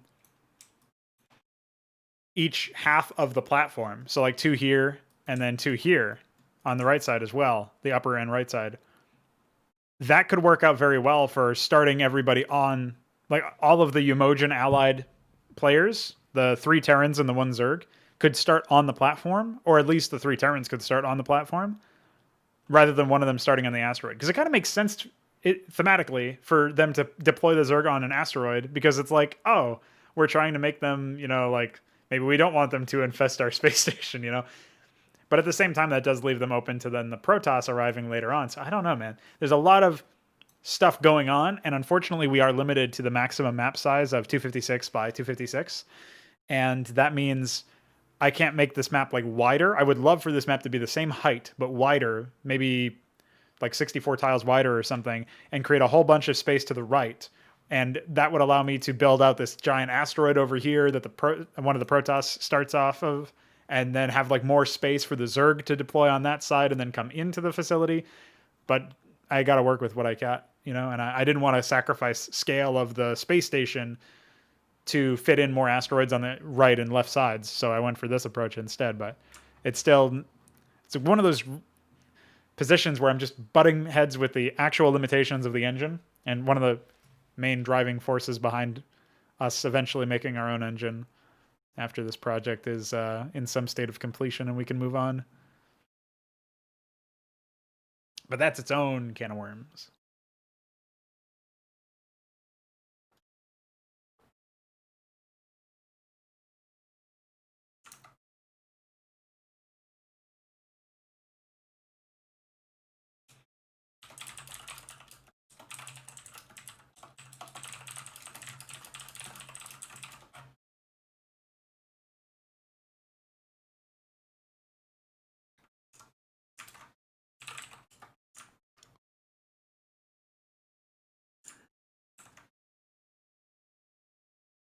Yeah, the consensus right now is with the idea that I had going into the conversation about engine development. My thought process was that the first thing we should be looking to do is, at first I was thinking like porting, like essentially doing a new engine for the sake of seeing if we could re-implement Brood War. But the more I think about it, the more I think it just makes sense to take the HYDRA game state and port that to a new engine, because pretty much everybody in the community already prefers the HYDRA game state to default StarCraft. And I certainly think that there's way more potential, even if it's not necessarily objectively better. There's way more potential in the HYDRA game state because, you know, we can continue tweaking it as is necessary in whatever avenue we think makes the most sense.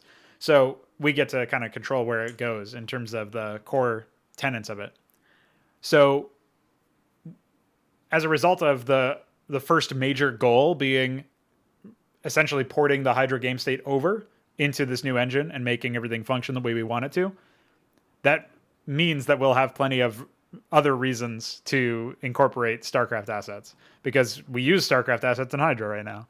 Now, eventually, I would like to divest myself from the StarCraft, I guess you could call it intellectual property. Like, I would like to just move away from that entirely and focus more on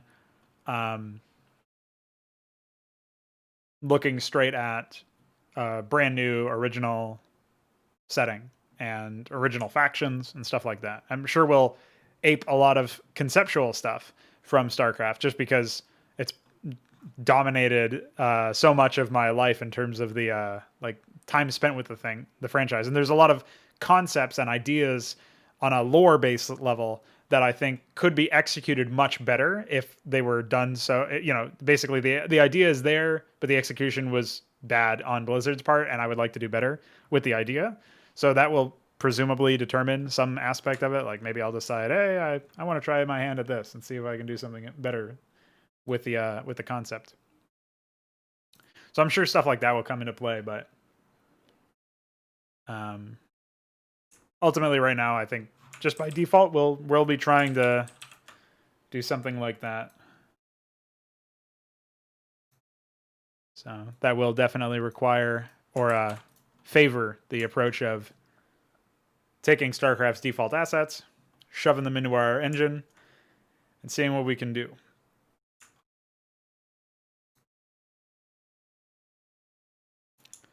We might even go as far as 3D modeling, like basically making 3D models that are of similar caliber to the default game, but like basically redoing, taking another pass at the assets themselves. That way we won't have to worry about limitations like the palette limitations or whatever. We can render them at different facing angles. We can mess around with their lighting a bit or whatever to match the other assets. Stuff like that.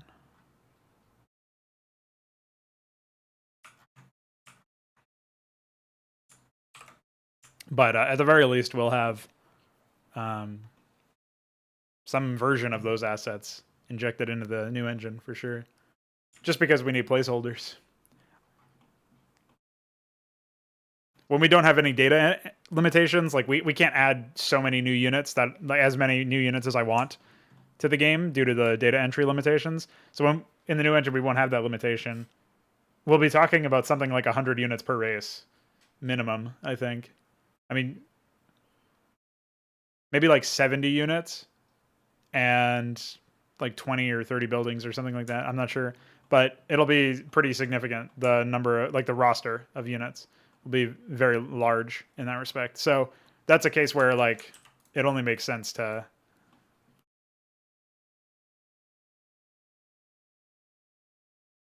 make sure we know what we're doing in that respect.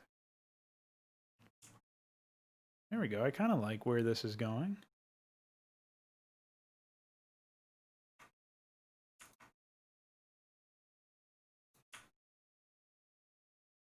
We're lining up the outer edges here with that. That's kind of cool. The real question is, should there be some sort of base area in the middle over here? I do like the idea of there being a lot of minerals and gas and like resource-rich centerpiece, so that like the Emojins try to hold on to this. And then when the Protoss show up later on, they try to hold on to it, and so on and so forth. Something to fight over. So yeah, maybe I pull this away. Maybe I keep it there. I'm not sure how much space we actually would get.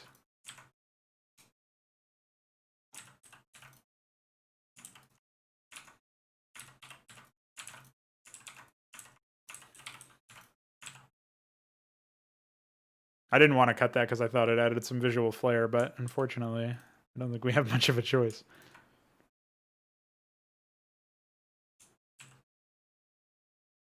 To try to make space for resources and town centers. This is important because it stops height advantage from completely destroying any activity over here. It'll still be enough to hamper it quite a bit, but I don't want it to be like a death sentence.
It doesn't look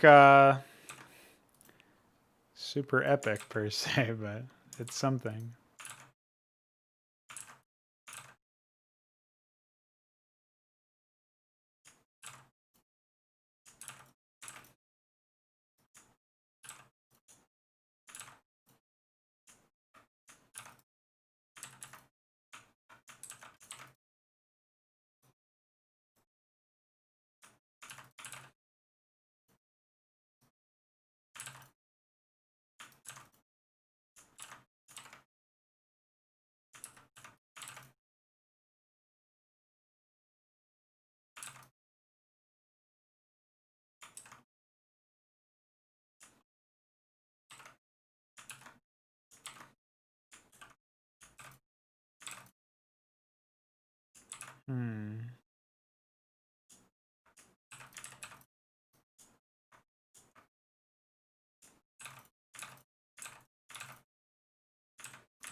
Man, it's so tough to get this down in an area that doesn't destroy my inner aesthetic. But I think I've done it, sort of. All right.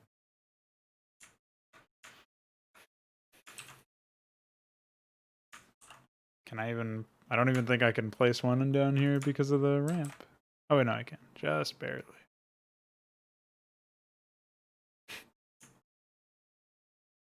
All right.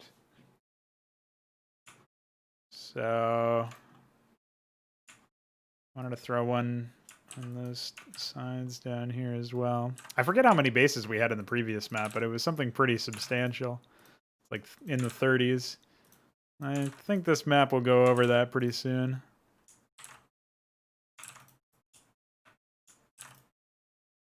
Or I should say pretty easily.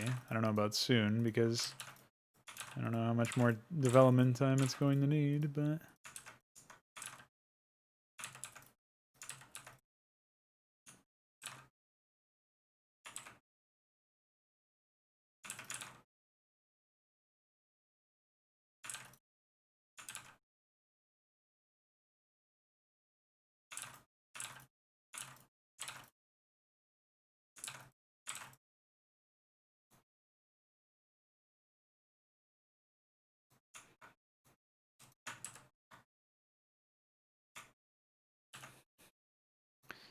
Good thing about the fields that we have over here, or the terrain that we have over here, is that we don't have to worry about height because they are all the same height level. So in a normal world, we would have to be careful about like placing them up against ridges like this, because there's a height difference, and height differences mean that it creates a different, if the dominant height tile is a different height tile than all the other resources.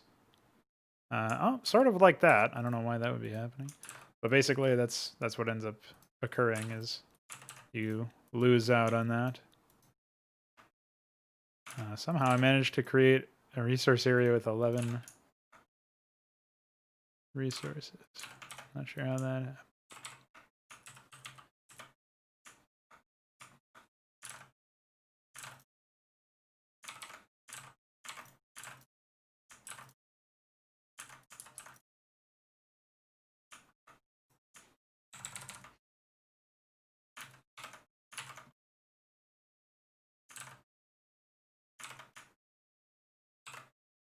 There we go.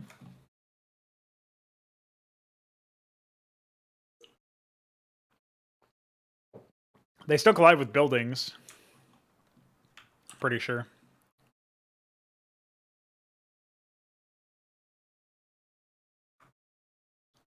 The issue is more that they won't collide with other units that are passing through them or whatever.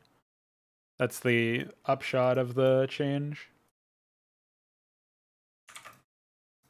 It would be pretty weird if they didn't collide with buildings, I think. Sort of offset the... like there's something that you lose in terms of efficiency when you build static defense in your main or in your mineral line. And I wouldn't want to invalidate that. I feel like it would be a pretty weak...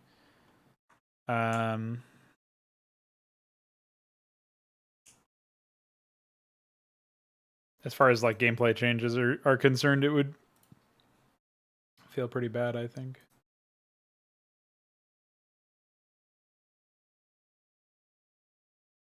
So 1, 2, 3, 4. 1, 2, 3, 4, 5.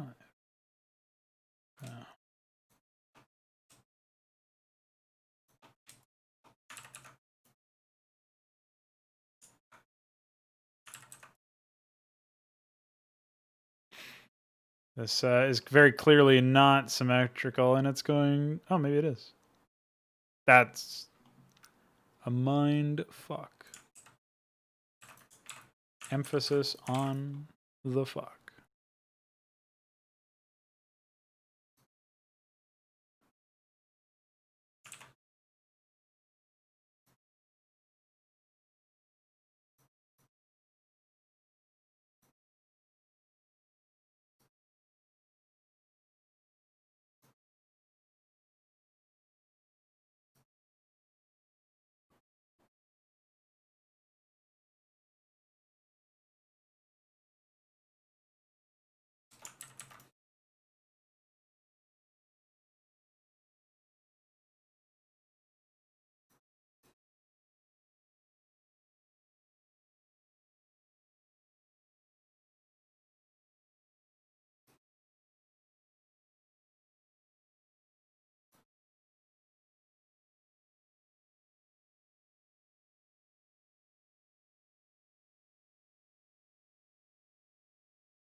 I don't know that this would be a candidate for an actual like main base or anything, but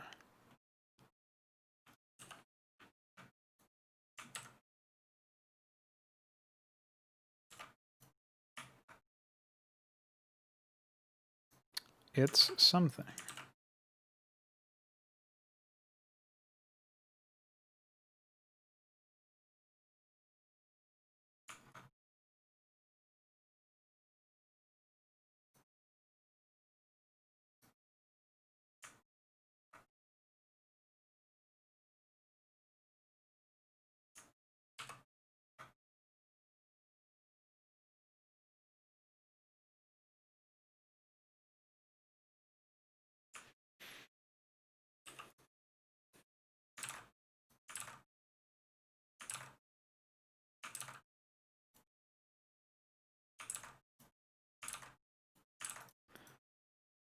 DF was the recipient of a particularly absurd map for his birthday, and one of the things that I enjoyed the most about that, making that map, was just how fucking ridiculous the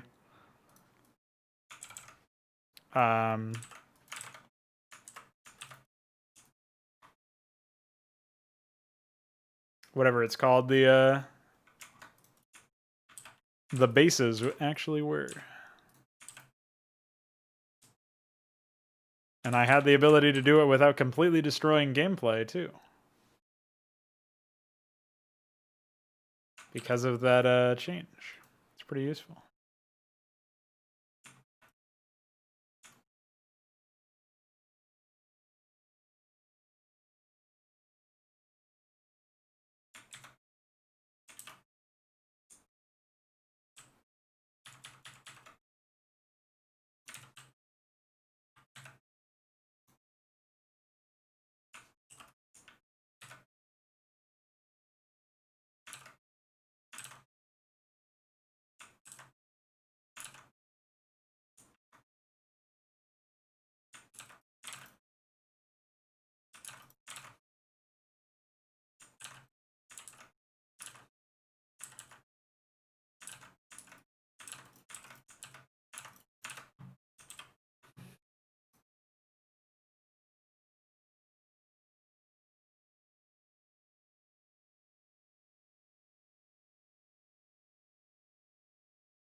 Yeah, we're getting somewhere with these bases, these areas.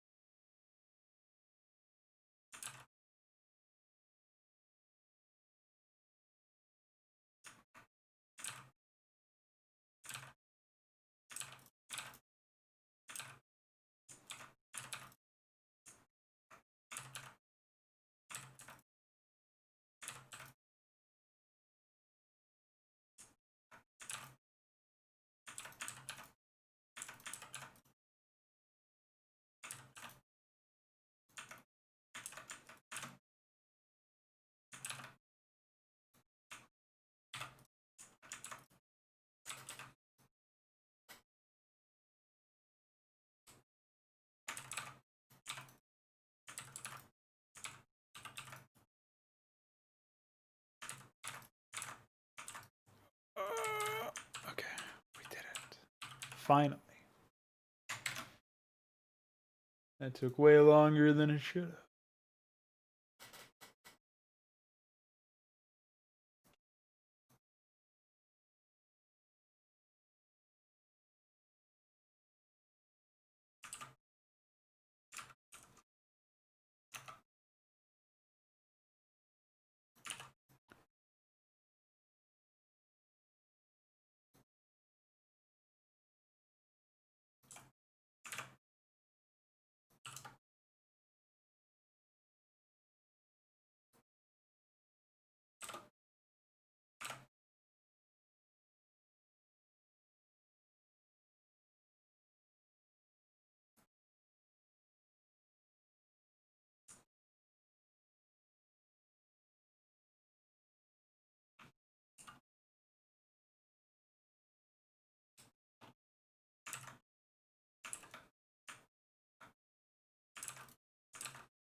I forget how many were over here.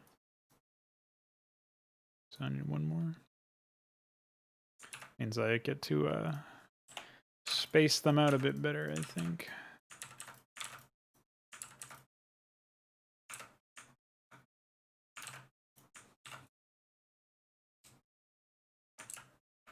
Oh, I was just about to Control C. I accidentally Control U'd. Or Control V'd or something. Close enough.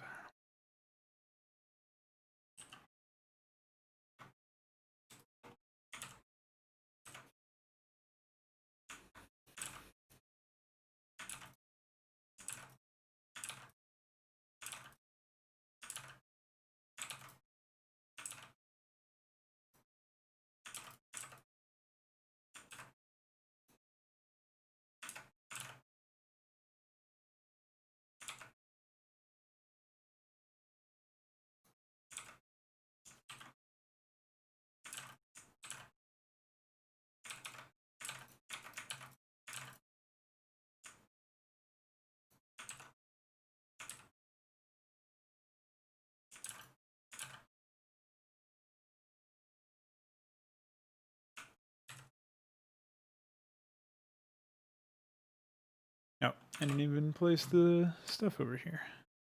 Silly me.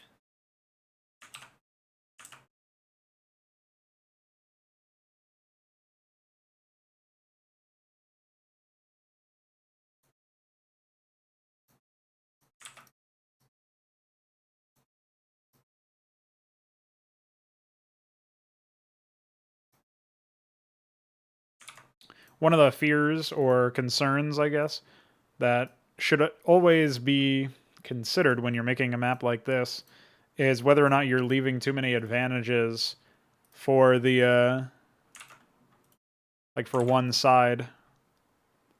And that may very well be happening here. I mean, I'm not convinced it is per se, but it's quite possible. Just due to the nature of the map, you know, it's supposed to be unwelcoming. The theme is supposed to be that you know, things are hostile here. That sort of stuff.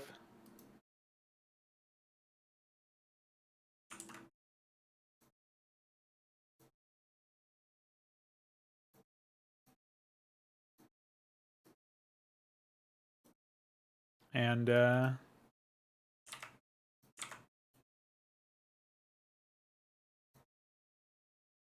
I mean, that's pretty much it.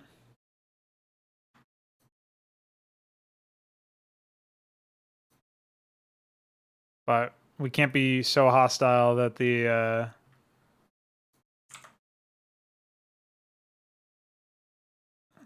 end result is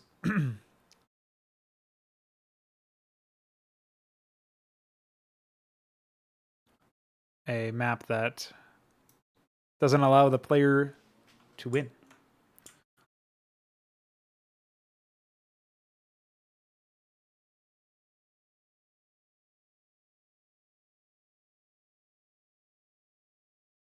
I think that'll mostly be an AI thing, though, so in theory, it's just a problem that will solve itself as time marches on.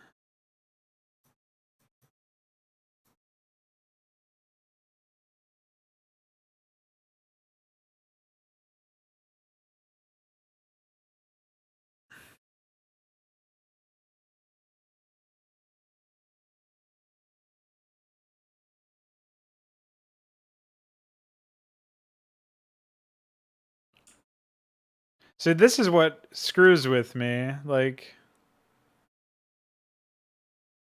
somehow 1, 2, 3, 4, 1, 2, 3, 4, and this is fine. But if I were to do, we've got 1, 2, 3, 4. So it should be 1 over, right? And then 1, 2, 3, 4. Then we just need to extend it over. Maybe it is fine here too, but I'm pretty sure it's fucked. Yeah, very scientific term and all, but.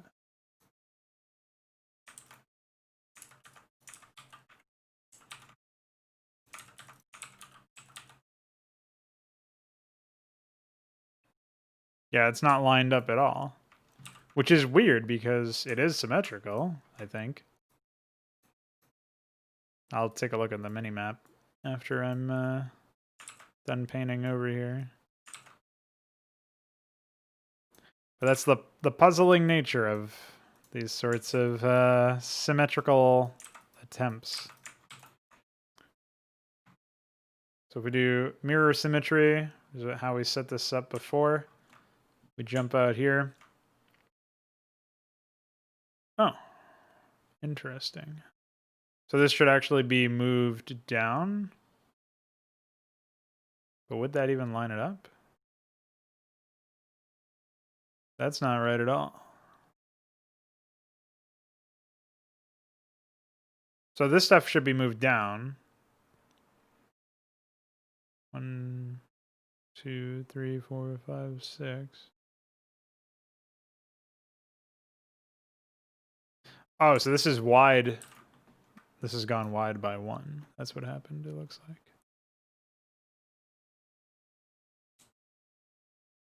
So that's probably just an error with my initial blocking that I did.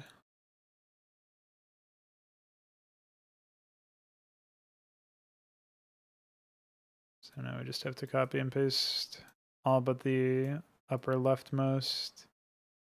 Well, I guess it doesn't really matter even if we do copy paste that stuff because I can just erase it after the fact. I'm going to need to condense some of it in anyway.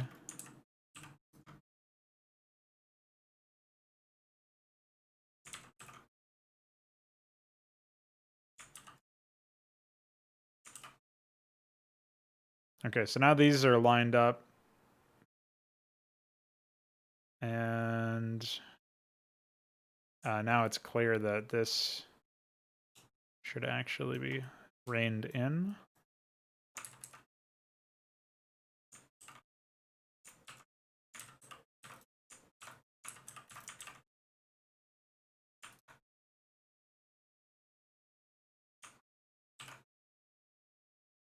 And now it lines up here.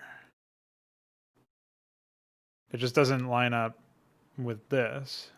Oh wait, it does. Okay, it's just, that's like a north-facing cliff thing where that's always confused me. Yeah, okay, so that lines up there. So 1, 2, 3, 1, 2, 3, 4.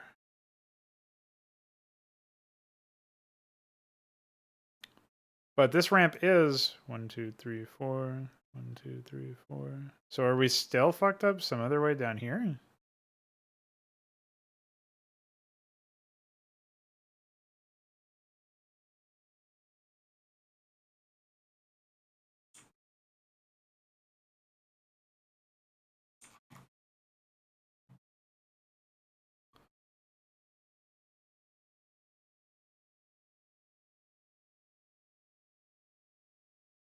Yeah, now it apparently I should be down.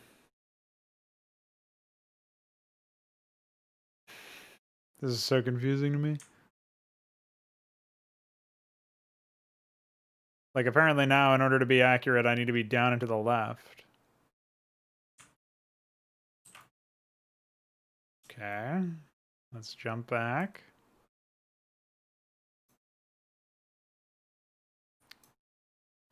Under normal circumstances, I would never think to utter the following sentence. But given that this project is a bit time sensitive, it's really not the end of the world if these two areas are not 100% symmetrical with each other. I know. I said it. Okay. Alright, so these are good now, except that ramp needs to be reined in 1.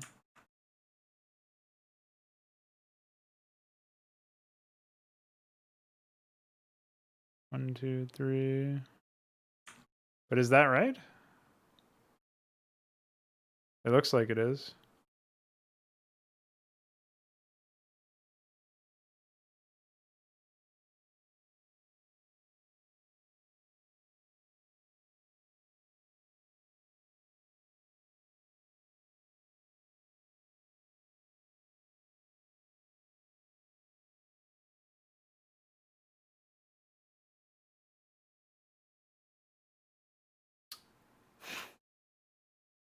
Something is still missing here. Something is still messed up.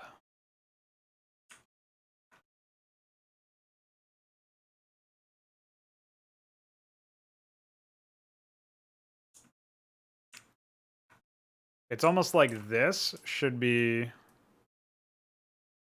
one tile further out or something. I don't know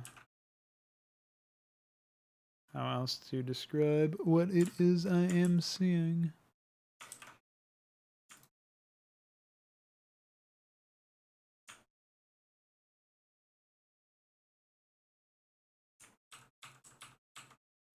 But that doesn't really make sense. Okay, so it makes sense in the way that these two, you know, you go 1, 2, well, 1, 2, 3, and you're out. 1, 2, 3, and you're out. So like that makes sense, right? Whereas here's 1, 2, 3, out. 1, 2, 3, out. So now those should be symmetrical in theory, but I still don't know if that pattern works out.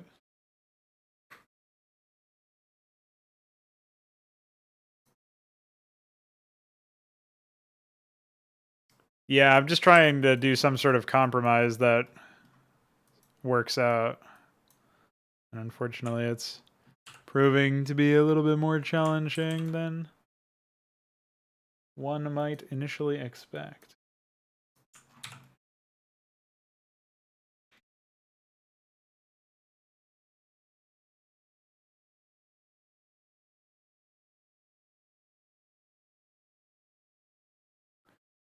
The biggest thing that is getting me is the ramp stuff, though, because in order for this to be one-to-one symmetry with this ramp down here, I would need to move it over one.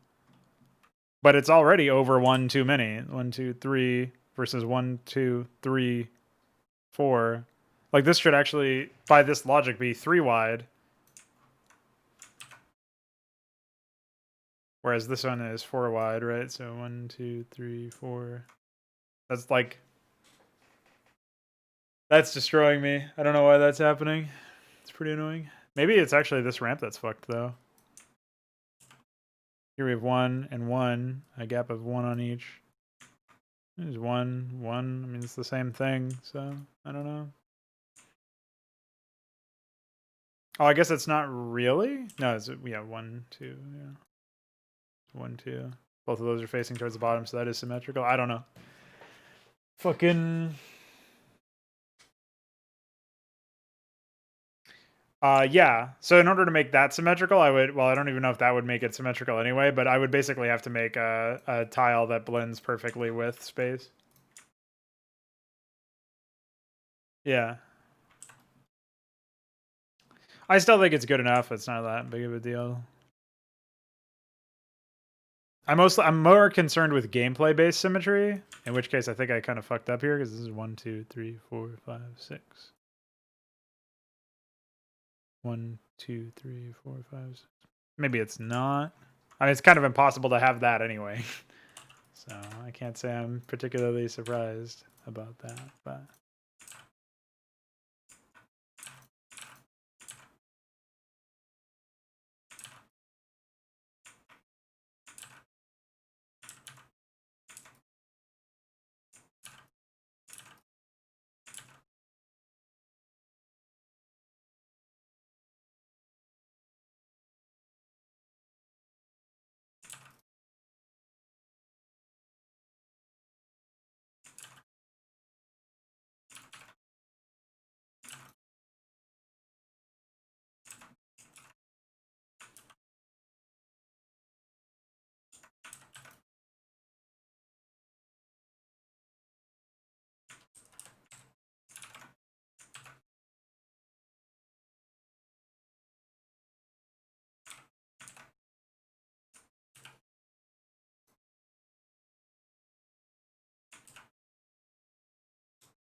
We're getting there.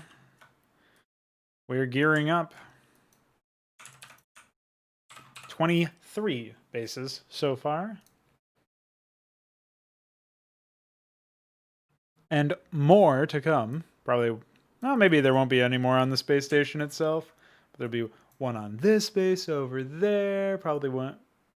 Actually, will there be one over here? Or will this just be like a contention point? No, I think there has to be, pretty much. There might be one over here. In fact, I just kind of had a cool idea, I think.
Remember when SI was supposed to give us the update for making it so that his selecting null tiles in the index didn't actually select null tiles in the index?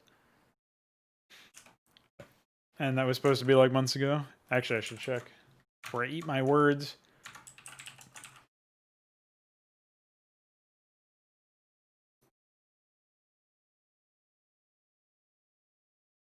No, last update was still the 6th or the 24th of July? June. 24th of June. Oh shit! Guys, 2 people have said that I can become famous at the same time. That's pretty cool. Where's the 3rd?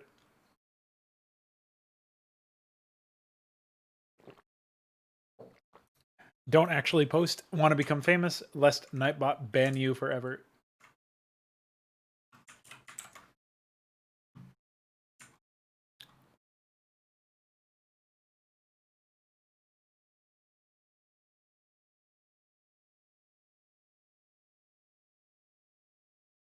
All right, I'm feeling pretty good about the latest set of layout changes.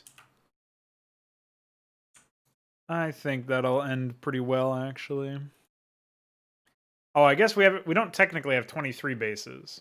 We have 1, 2, 3, 4. So we have got 19 bases because the start locations are obviously not like tied to any bases. Those are artificially inflating our count a little bit.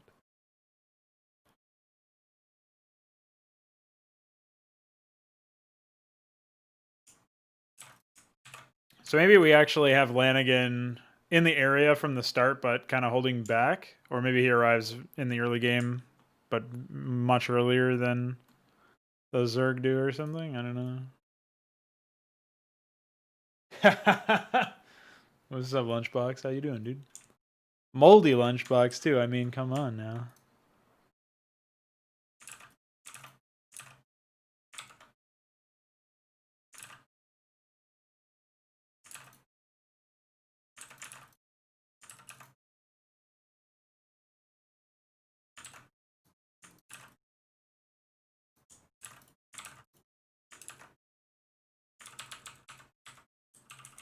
Like, I basically just ended up swapping them.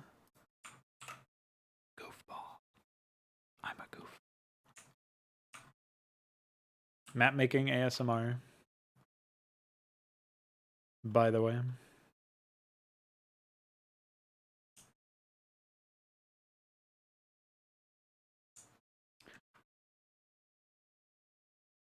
You know what I could do? That would be pretty epic. I like that one. See, DF put his own little spin on it.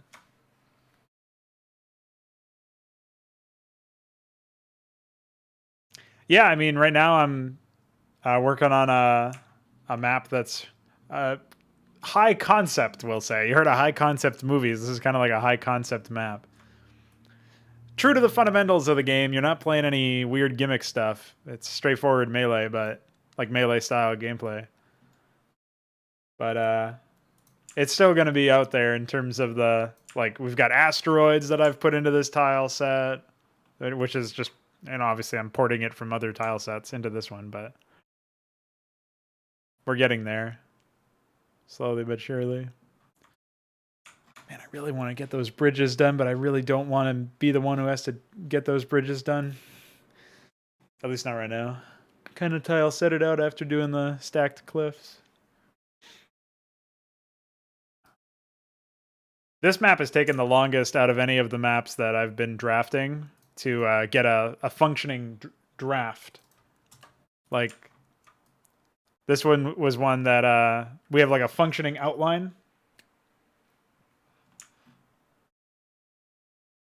for. Like, we've got functioning outlines for the first 3 missions of this campaign. Obviously, the art is rough around the edges. We're not done with that yet, but like we've got... most of them were jungle, and jungle is a mostly complete tile set for all of the things that we needed. But looking at, like, going from this, where I can pretty freely do whatever it is I need to do to make the layouts happen, into the space tile set for one map, and then we're going back to jungle for the remaining maps. It's just...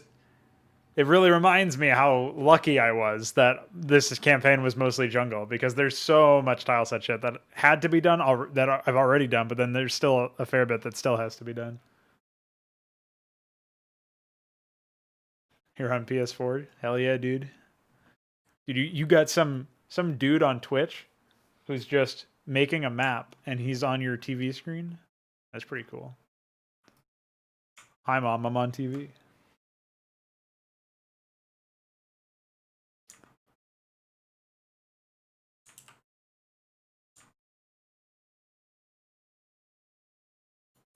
But yeah, I mean, one of the things, I'm not sure if you're familiar with other custom campaigns that have been out there, but a common criticism of custom campaigns, and even like the original campaign from Blizzard, is that the gameplay is really lackluster. Like, the AI barely attacks you, and like they just have a bunch of stuff on the map from the beginning, and you just gotta slowly move your way through it, and there's not much of a challenge. It's just like boring grind, essentially. So one of the things that I'm pretty adamant about in my maps is that, like you see in this map, like, nobody starts out with a large number of units, right? You got a couple of units and a pylon and some probes.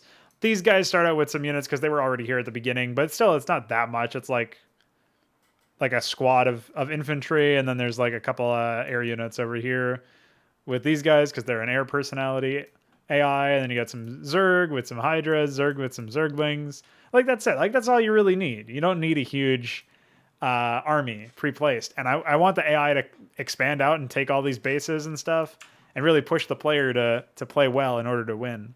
Because most campaigns out there don't actually try to make it so that the player has to play well in order to win. Whereas my AI might not be able to beat a really good melee player, but the melee player will at least have to prove that he's good, or that he knows how to play the game. You know what I mean? Like, it's one thing where maybe you weren't in danger of losing in most of the stages of the game, but the idea is that the AI still made you actually play an RTS and show your skills at an RTS. Whereas most maps, you're like, there's not really much room for you to express how good you are at the game, right?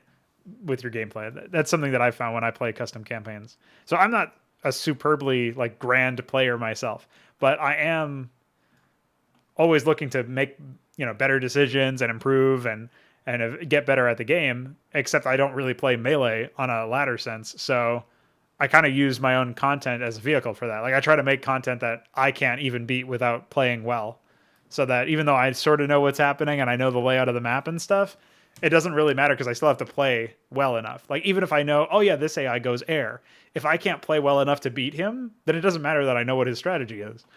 So I like to have stuff that's like testing the fundamentals, really making sure that you know what you're doing. That sort of stuff is pretty compelling to me. So that's more or less what I've been gunning for. So all of the AI for these campaigns is actually built off of a custom melee AI that uses like all the new units that I've added and all sorts of other stuff. And since it's based off of melee AI, all I have to do is like add some specific things like, oh, if you're on this map, do this or target this player or whatever, like some map specific stuff. But for the most part, it just does the job right out the box. So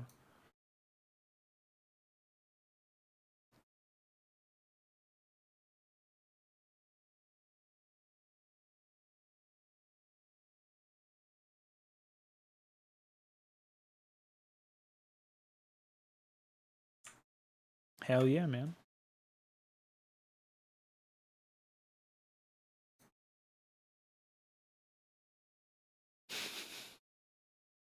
It's too bad UED Commander's not around.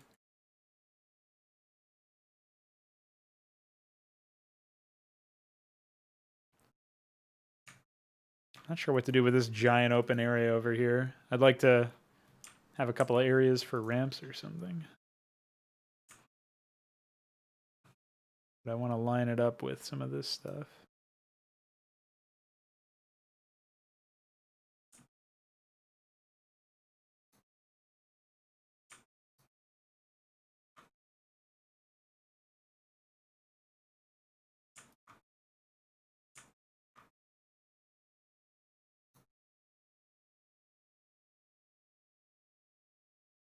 Yeah. That's what I'm talking about. It actually lines up automatically. And it has the added benefit of almost kind of looking like a T for Tony. It's a T on that side. It's a reverse T on that side, so that's fine. Yeah, you need an older version of the game, but it's super easy to install. We have like a tool that essentially automatically installs it, and you don't need to uninstall the remaster if you have that installed. So, like I only have the older version installed because I don't bother with the remaster, but a lot of people that play my stuff also have the remaster installed at the same time.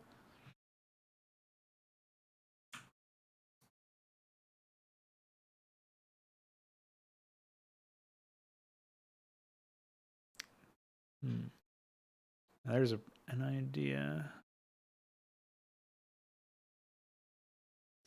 Blend this with that.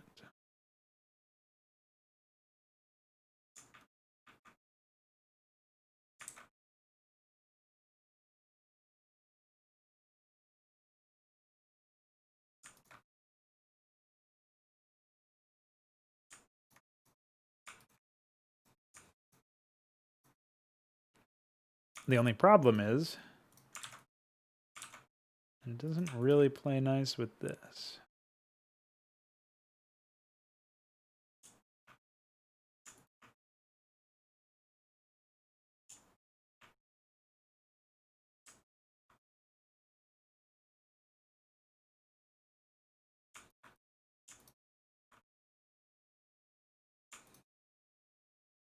Now that's a weird shape, but it could work.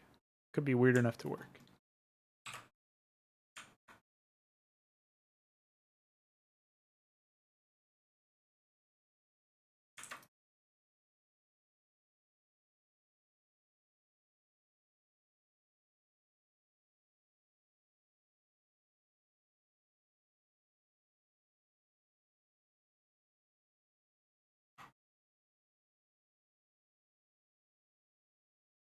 Yeah, I don't think that's going to work out very well.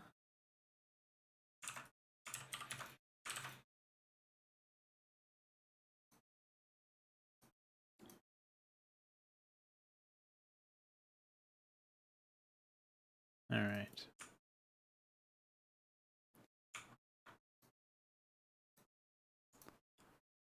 Rather unorthodox geometry, but I think we can still make something out of it.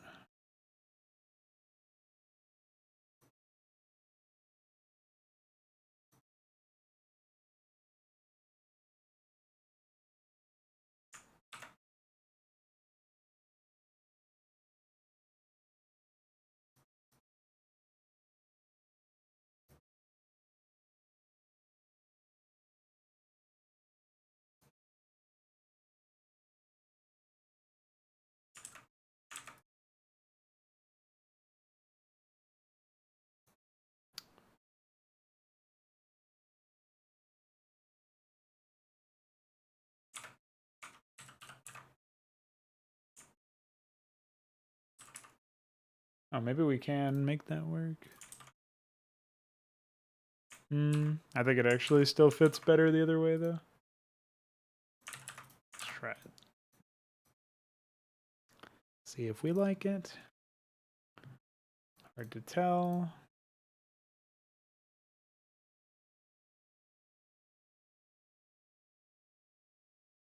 These are single player, but you can play like in Melee or whatever. We have our own like peer-to-peer connection, so it's like an offline server.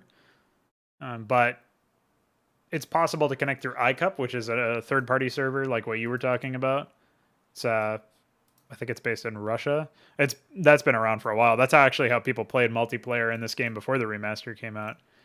So we used to use them all the time, but it requires like port forwarding and stuff to join each other's games. So that's why we use the Radmin VPN instead, which is fairly easy to set up. And I personally haven't had issues with it. I think sometimes you might need to like occasionally do a reinstall or something, which is kind of annoying, obviously, but I haven't had to do that in quite a long while, if at all. I honestly can't remember if I ever had to do that.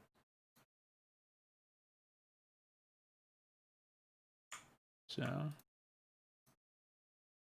for the most part, we've got a couple of third-party alternative solutions figured out for a lot of this stuff.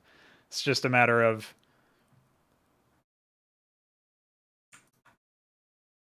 the initial setup turns a lot of people off initially, and then like the people who do bother to do that usually don't run into any issues, and then they can play indefinitely. Like one of the deal breakers for me with the remaster is that for one, you were super limited in what you could actually do modding wise, but for another, you were much less likely to like have a safe mod. So like say you download the mod that adds all the new units and the new AI and all that stuff, and you go to play it, like maybe it works fine the first time, but then if the game updates, it usually breaks something in the mod. So then suddenly you've got to deal with that. And that's obviously not what anybody's into, so.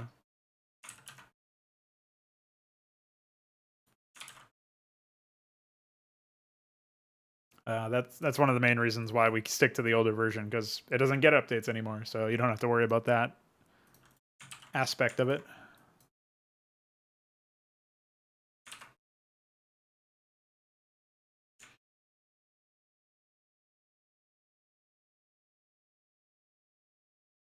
It's a very strange shape. I don't know if I like it or not.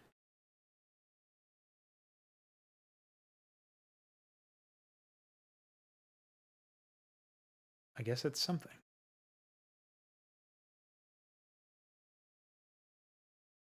Thanks for the follow. Always a good time. All right, let's see. Are we painting terrain correctly over here? Yeah, we are.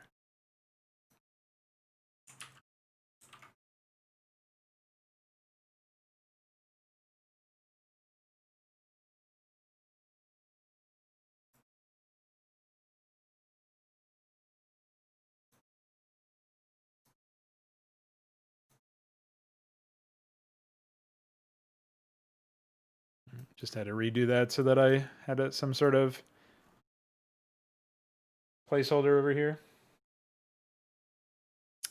I don't think that the remaster holds up visually to what it really should have been initially. The Malaysian company that Blizzard outsourced the remaster to may have received some sort of directive to make things more like StarCraft 2 with regards to portrait art and stuff. So they clearly took developmental, like what's the term, creative liberties with the material instead of updating it in a one-to-one manner.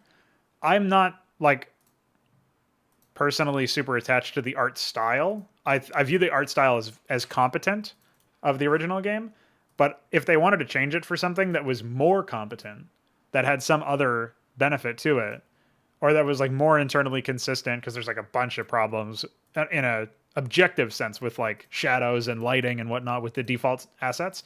If they wanted to do something like that, they would get full support from me, but they didn't do that. Instead, what they ended up doing was making a very unreadable game. and it's an update to the most readable RTS game out there, for my money, at least out of the premier games that I've played. And so the idea that you're going to update the game and make it look worse from an objective standpoint when it comes to lighting and visuals and stuff, they actually made that problem of the default game even more pronounced. The idea that they're going to do that, and then they're going to sell like skins and stuff that even further complicate things in terms of readability. I mean, it just made a terrible viewing experience for what was a great esport to watch, a great competitive game to watch and get hyped about. And they also managed to obviously not be faithful to the source material. So they pissed a bunch of people off in that respect, but they went a step further and like it's not even like they offered something competent to replace it. You know what I mean? Like that's what annoyed me more than anything. It's like now I can't even watch the pro games because they're all using the skin pack, and the skin pack is something that I can't even look at and determine important aspects of fights in the middle of, because of like the weird lighting and the different proportions, silhouettes being fucked up so that you can't immediately know what unit you're looking at. Sometimes you would get this kind of issue with default StarCraft as well, but it would be very rare. And I feel like that was an area where they just dropped the ball. And it's not like you can even target Blizzard's employees specifically for this, because they didn't do anything about it. They outsourced it to a Malaysian company. So it's not even like it's something that you can direct your criticism at, and maybe they can improve it. Above all else, regardless of style or regardless of faithfulness to the original, they should have done something competent. You can't argue with that. It should have been something that had its own internal consistency. But if you look at like the Hydralisk morphing into a Lurker, the Hydralisk render, when it's the default Hydralisk, has completely different lighting and also a different like coordinate position. So there's an offset of pixels by some non-trivial amount when you morph the Hydralisk into the Lurker. And so the few frames of animation that are playing when the Hydralisk morphs into a Lurker egg are offset in a very jarring way and have completely different lighting. Like that's one example off the top of my head. There's plenty of like projectiles spawning in the wrong areas and all sorts of weird overlay stuff. And obviously the lighting being unreadable by itself is a problem. So yeah, there's tons of reasons to hold them in disdain, regardless of whether or not you were a fan of the original graphics. I think one of the things they could have done, considering they had access to the source models, is they literally could have just updated the textures and rendered them at higher resolution, and like the original assets. And then it's not really as much of like you're remastering the textures maybe, but you're just rendering them using the updated hardware that we have now. That seems like a much better solution to the problem of the graphics being low resolution and all that stuff. You don't worry about pissing anybody off because you didn't update the graphics faithfully, because you did. You're literally using the original assets. And you also save yourself work. It's actually something where you're doing less work and you're getting a superior end result. But you can't even say that they learned from this mistake either, because look at the Reforged debacle that came out.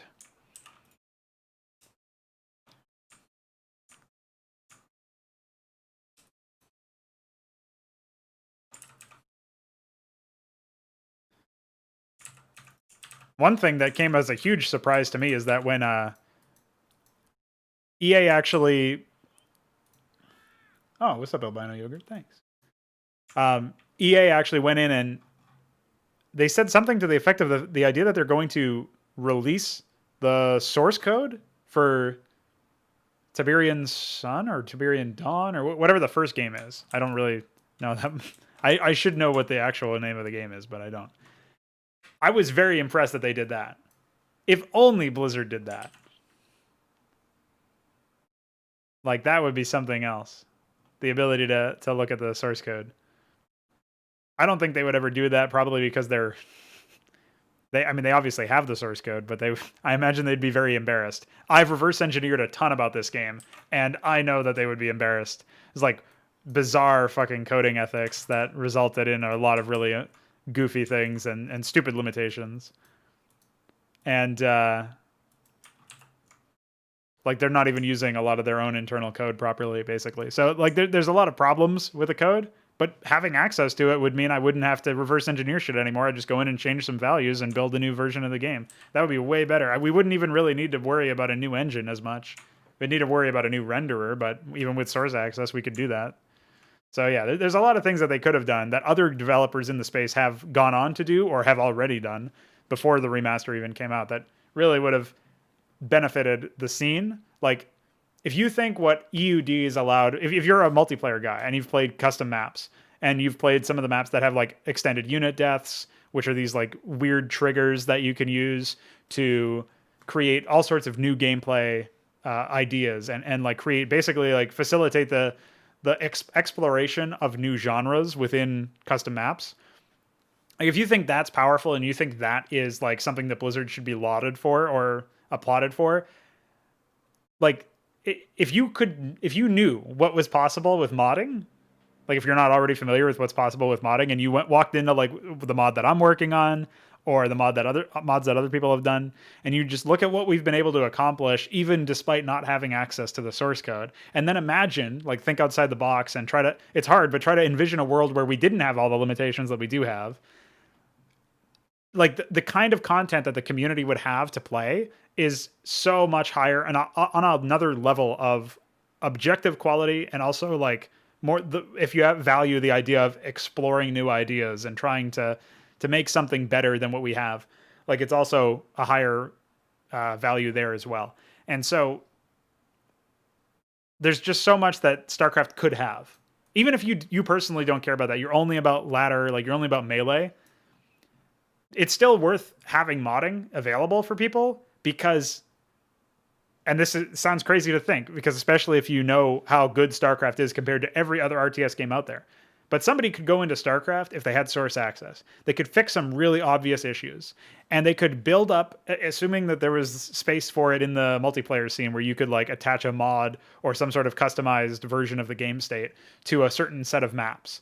Similar to sort of like what StarCraft 2 has, where they have like game modes that you can like launch a melee map in a different game mode. It would be something similar to that. If you could do that in the multiplayer scene, then people would have a much more of like the accessibility factor of actually being able to open up and start working on like your own version of melee. So say you want to make your own melee mod and you want to have this environment where like here's an updated and improved version of StarCraft, and then people can play it and tell you basically what they think, like whether or not they think it actually is improved. Like there would be so much. Like it's still in your vested interest, right? You still have a vested interest in seeing that kind of content out there, because that could lead to a better, more enjoyable melee game for you to play, even as a melee focused player. Or it could be content that you could play when you're not playing multiplayer. You want to play a single player campaign that has a lot of effort put into its melee AI and stuff like that. Like maybe that's something that you'd be interested in if you had the opportunity to, if the content existed. And the content really doesn't exist, but a large part of that is because it's really asinine. Take it from someone who knows, it's really, really asinine to actually create that content. Like I've had to reverse engineer a bunch of shit. I have to painstakingly edit tiles in Photoshop because we don't have the source access to the source graphics, like the source assets that they used. Like there's a bunch of stuff a bunch of ridiculous hoops we have to jump through. I don't know why I said jump through. Counter-Strike, I guess. And we wouldn't have to do that if we had access to the source code, if we had access to the source assets. And it's not, at this point, it's not even without precedent. You can't even say, well, it's ridiculous to expect that, because fucking EA, of all people, did that. If EA can sign off on that, then like most people hold EA at a lower level than Blizzard. Most people think Blizzard is better than EA. I mean, come on. I'm not saying that this was an expectation at any point. I had never expected Blizzard to do that. It would have blown my fucking mind if Blizzard actually released the source code for their game. But it would have changed a lot of things for the better had they done that. So that's what I'm saying. Anyway, I know you asked about graphics specifically, but that's my answer for you. Not exactly a graphics specific answer, but I'll say the graphics weren't the only thing that Blizzard dropped the ball on. There you go.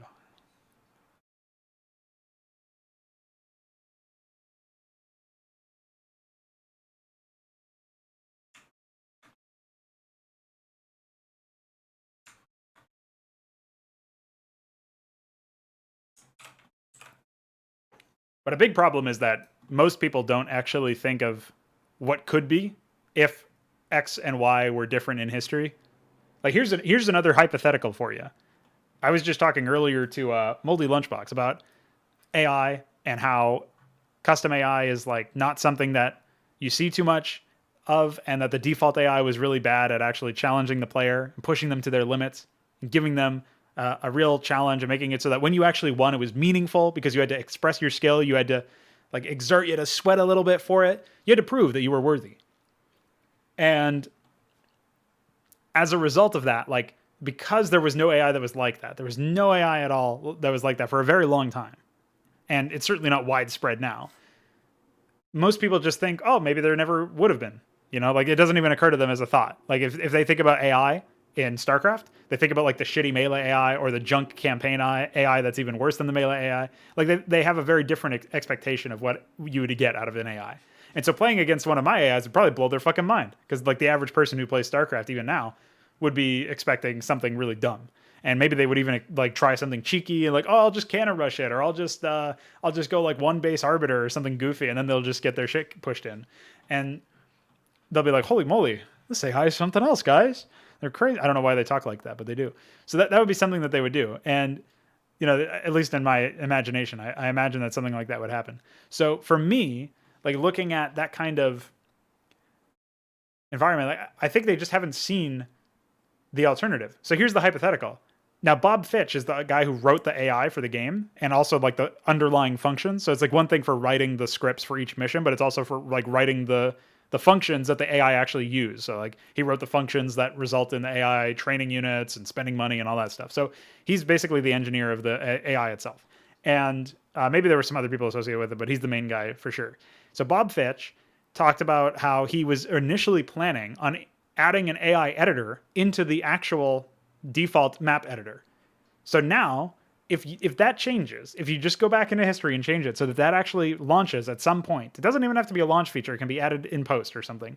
But they add, say Blizzard adds that feature, Bob Fitch adds that feature. Now, editing custom AI is something much more accessible. Maybe it's not super powerful. Maybe it's not as powerful as we have now because we added a bunch of new commands and all that stuff. But my idea is, it's sort of like the Romans knew about, like the ancient Romans knew about steam. They just didn't use it to industrialize because they thought it was like some sort of kid's toy almost. Like they didn't take it seriously. And then steam eventually helped us industrialize in the industrial age, in the sort of like 1800s or whatever it was, the 18th century maybe.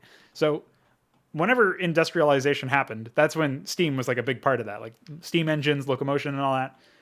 But if the Romans had figured out how to industrialize a lot sooner, maybe we go to space in like the 1200s or something crazy like that. You can't even imagine what would happen because life would be so completely different. We would be talking to aliens over on Mars or something. I don't know. We'd be going crazy. Alex Jones would be have been born like 600 years ago or something. It's like you can't even imagine what would have happened if that one thing in history had changed. So imagine, like, that's the same kind of thing. Is like if more people have access to editing AI, maybe we're in a position now where custom AI is just an expectation in custom content for StarCraft. It's an expectation from me because I've like written guides and tried to get the word out. Like, hey, you guys can edit custom AI. Here's how to edit custom AI. Here's how to design an AI. I have like all these guides everywhere and have tried to like spread the word about it. So for me, if I sit down and play a custom map or something, I expect there to be some custom AI.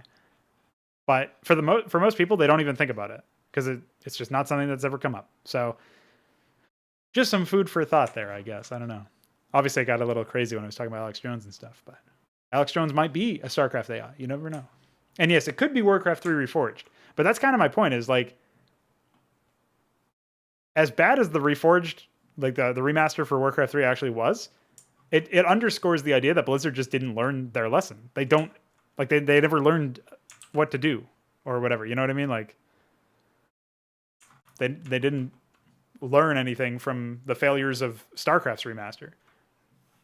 So while it could always be worse, I think it's more valuable to consider how much better something could be, because that will get you thinking about possible solutions to that sort of issue or those sort of problems. At least that's what's happened with me. I've thought about potential solutions to problems because I've thought about, like, what are the actual flaws and, you know, what could have been better. Maybe that's more of a developer's mindset thing. I don't know, but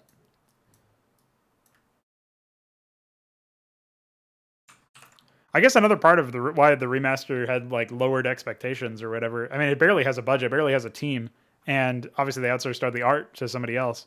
So, like, I think it was probably just like a cash grab for Korea or whatever. They probably wanted Korea's money because they knew it would be a big hit in Korea because StarCraft is big in Korea. But they didn't really care about what the West had in mind. I guess maybe that's what the cartooned mod was for. It's like that's more of a Western thing, I think. Since I don't think there is a Korean version of cartooned.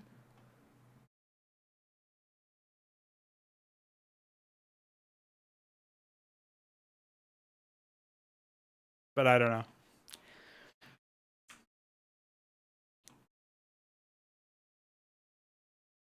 My knowledge of Blizzard's marketing is rather thin.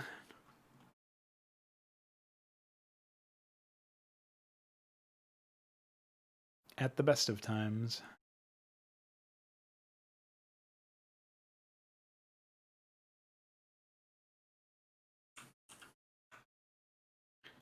All right, so now that I've carved that space there, I want to throw some more ramps around.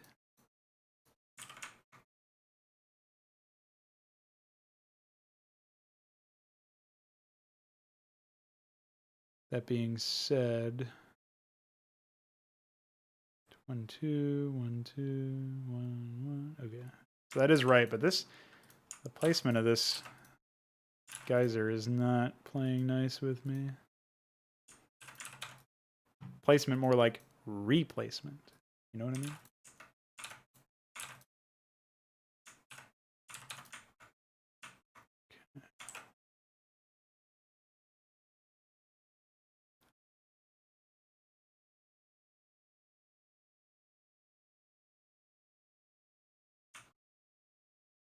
I really don't like how tight this placement of the town hall placement is over here. It's weird that it's like that.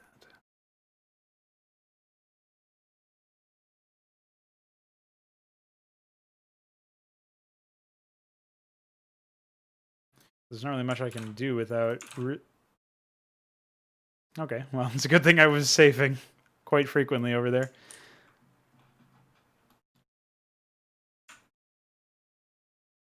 For some reason it didn't like me selecting the geyser and trying to cut and paste it. Well, anyway, we got some pretty good work done today. I'm happy about that. And we introduced some new people to the project, so that's always cool. I will be back tomorrow for another one of these. Not sure when, but I'll probably be making it around the same time as today. So around like 2 p.m. Eastern, maybe a little bit later. And yeah, it's been a fun journey. So thanks for hanging out, everybody. See you guys tomorrow for more development of this. Hopefully by then I'll have the bridges done and I can start working on the asteroid stuff. That'll be very nice, very exciting to finally see that come to fruition. And of course we got the whole top strip of the layout to do and some more stuff in the middle of the map. So we'll see how that progresses. Bye.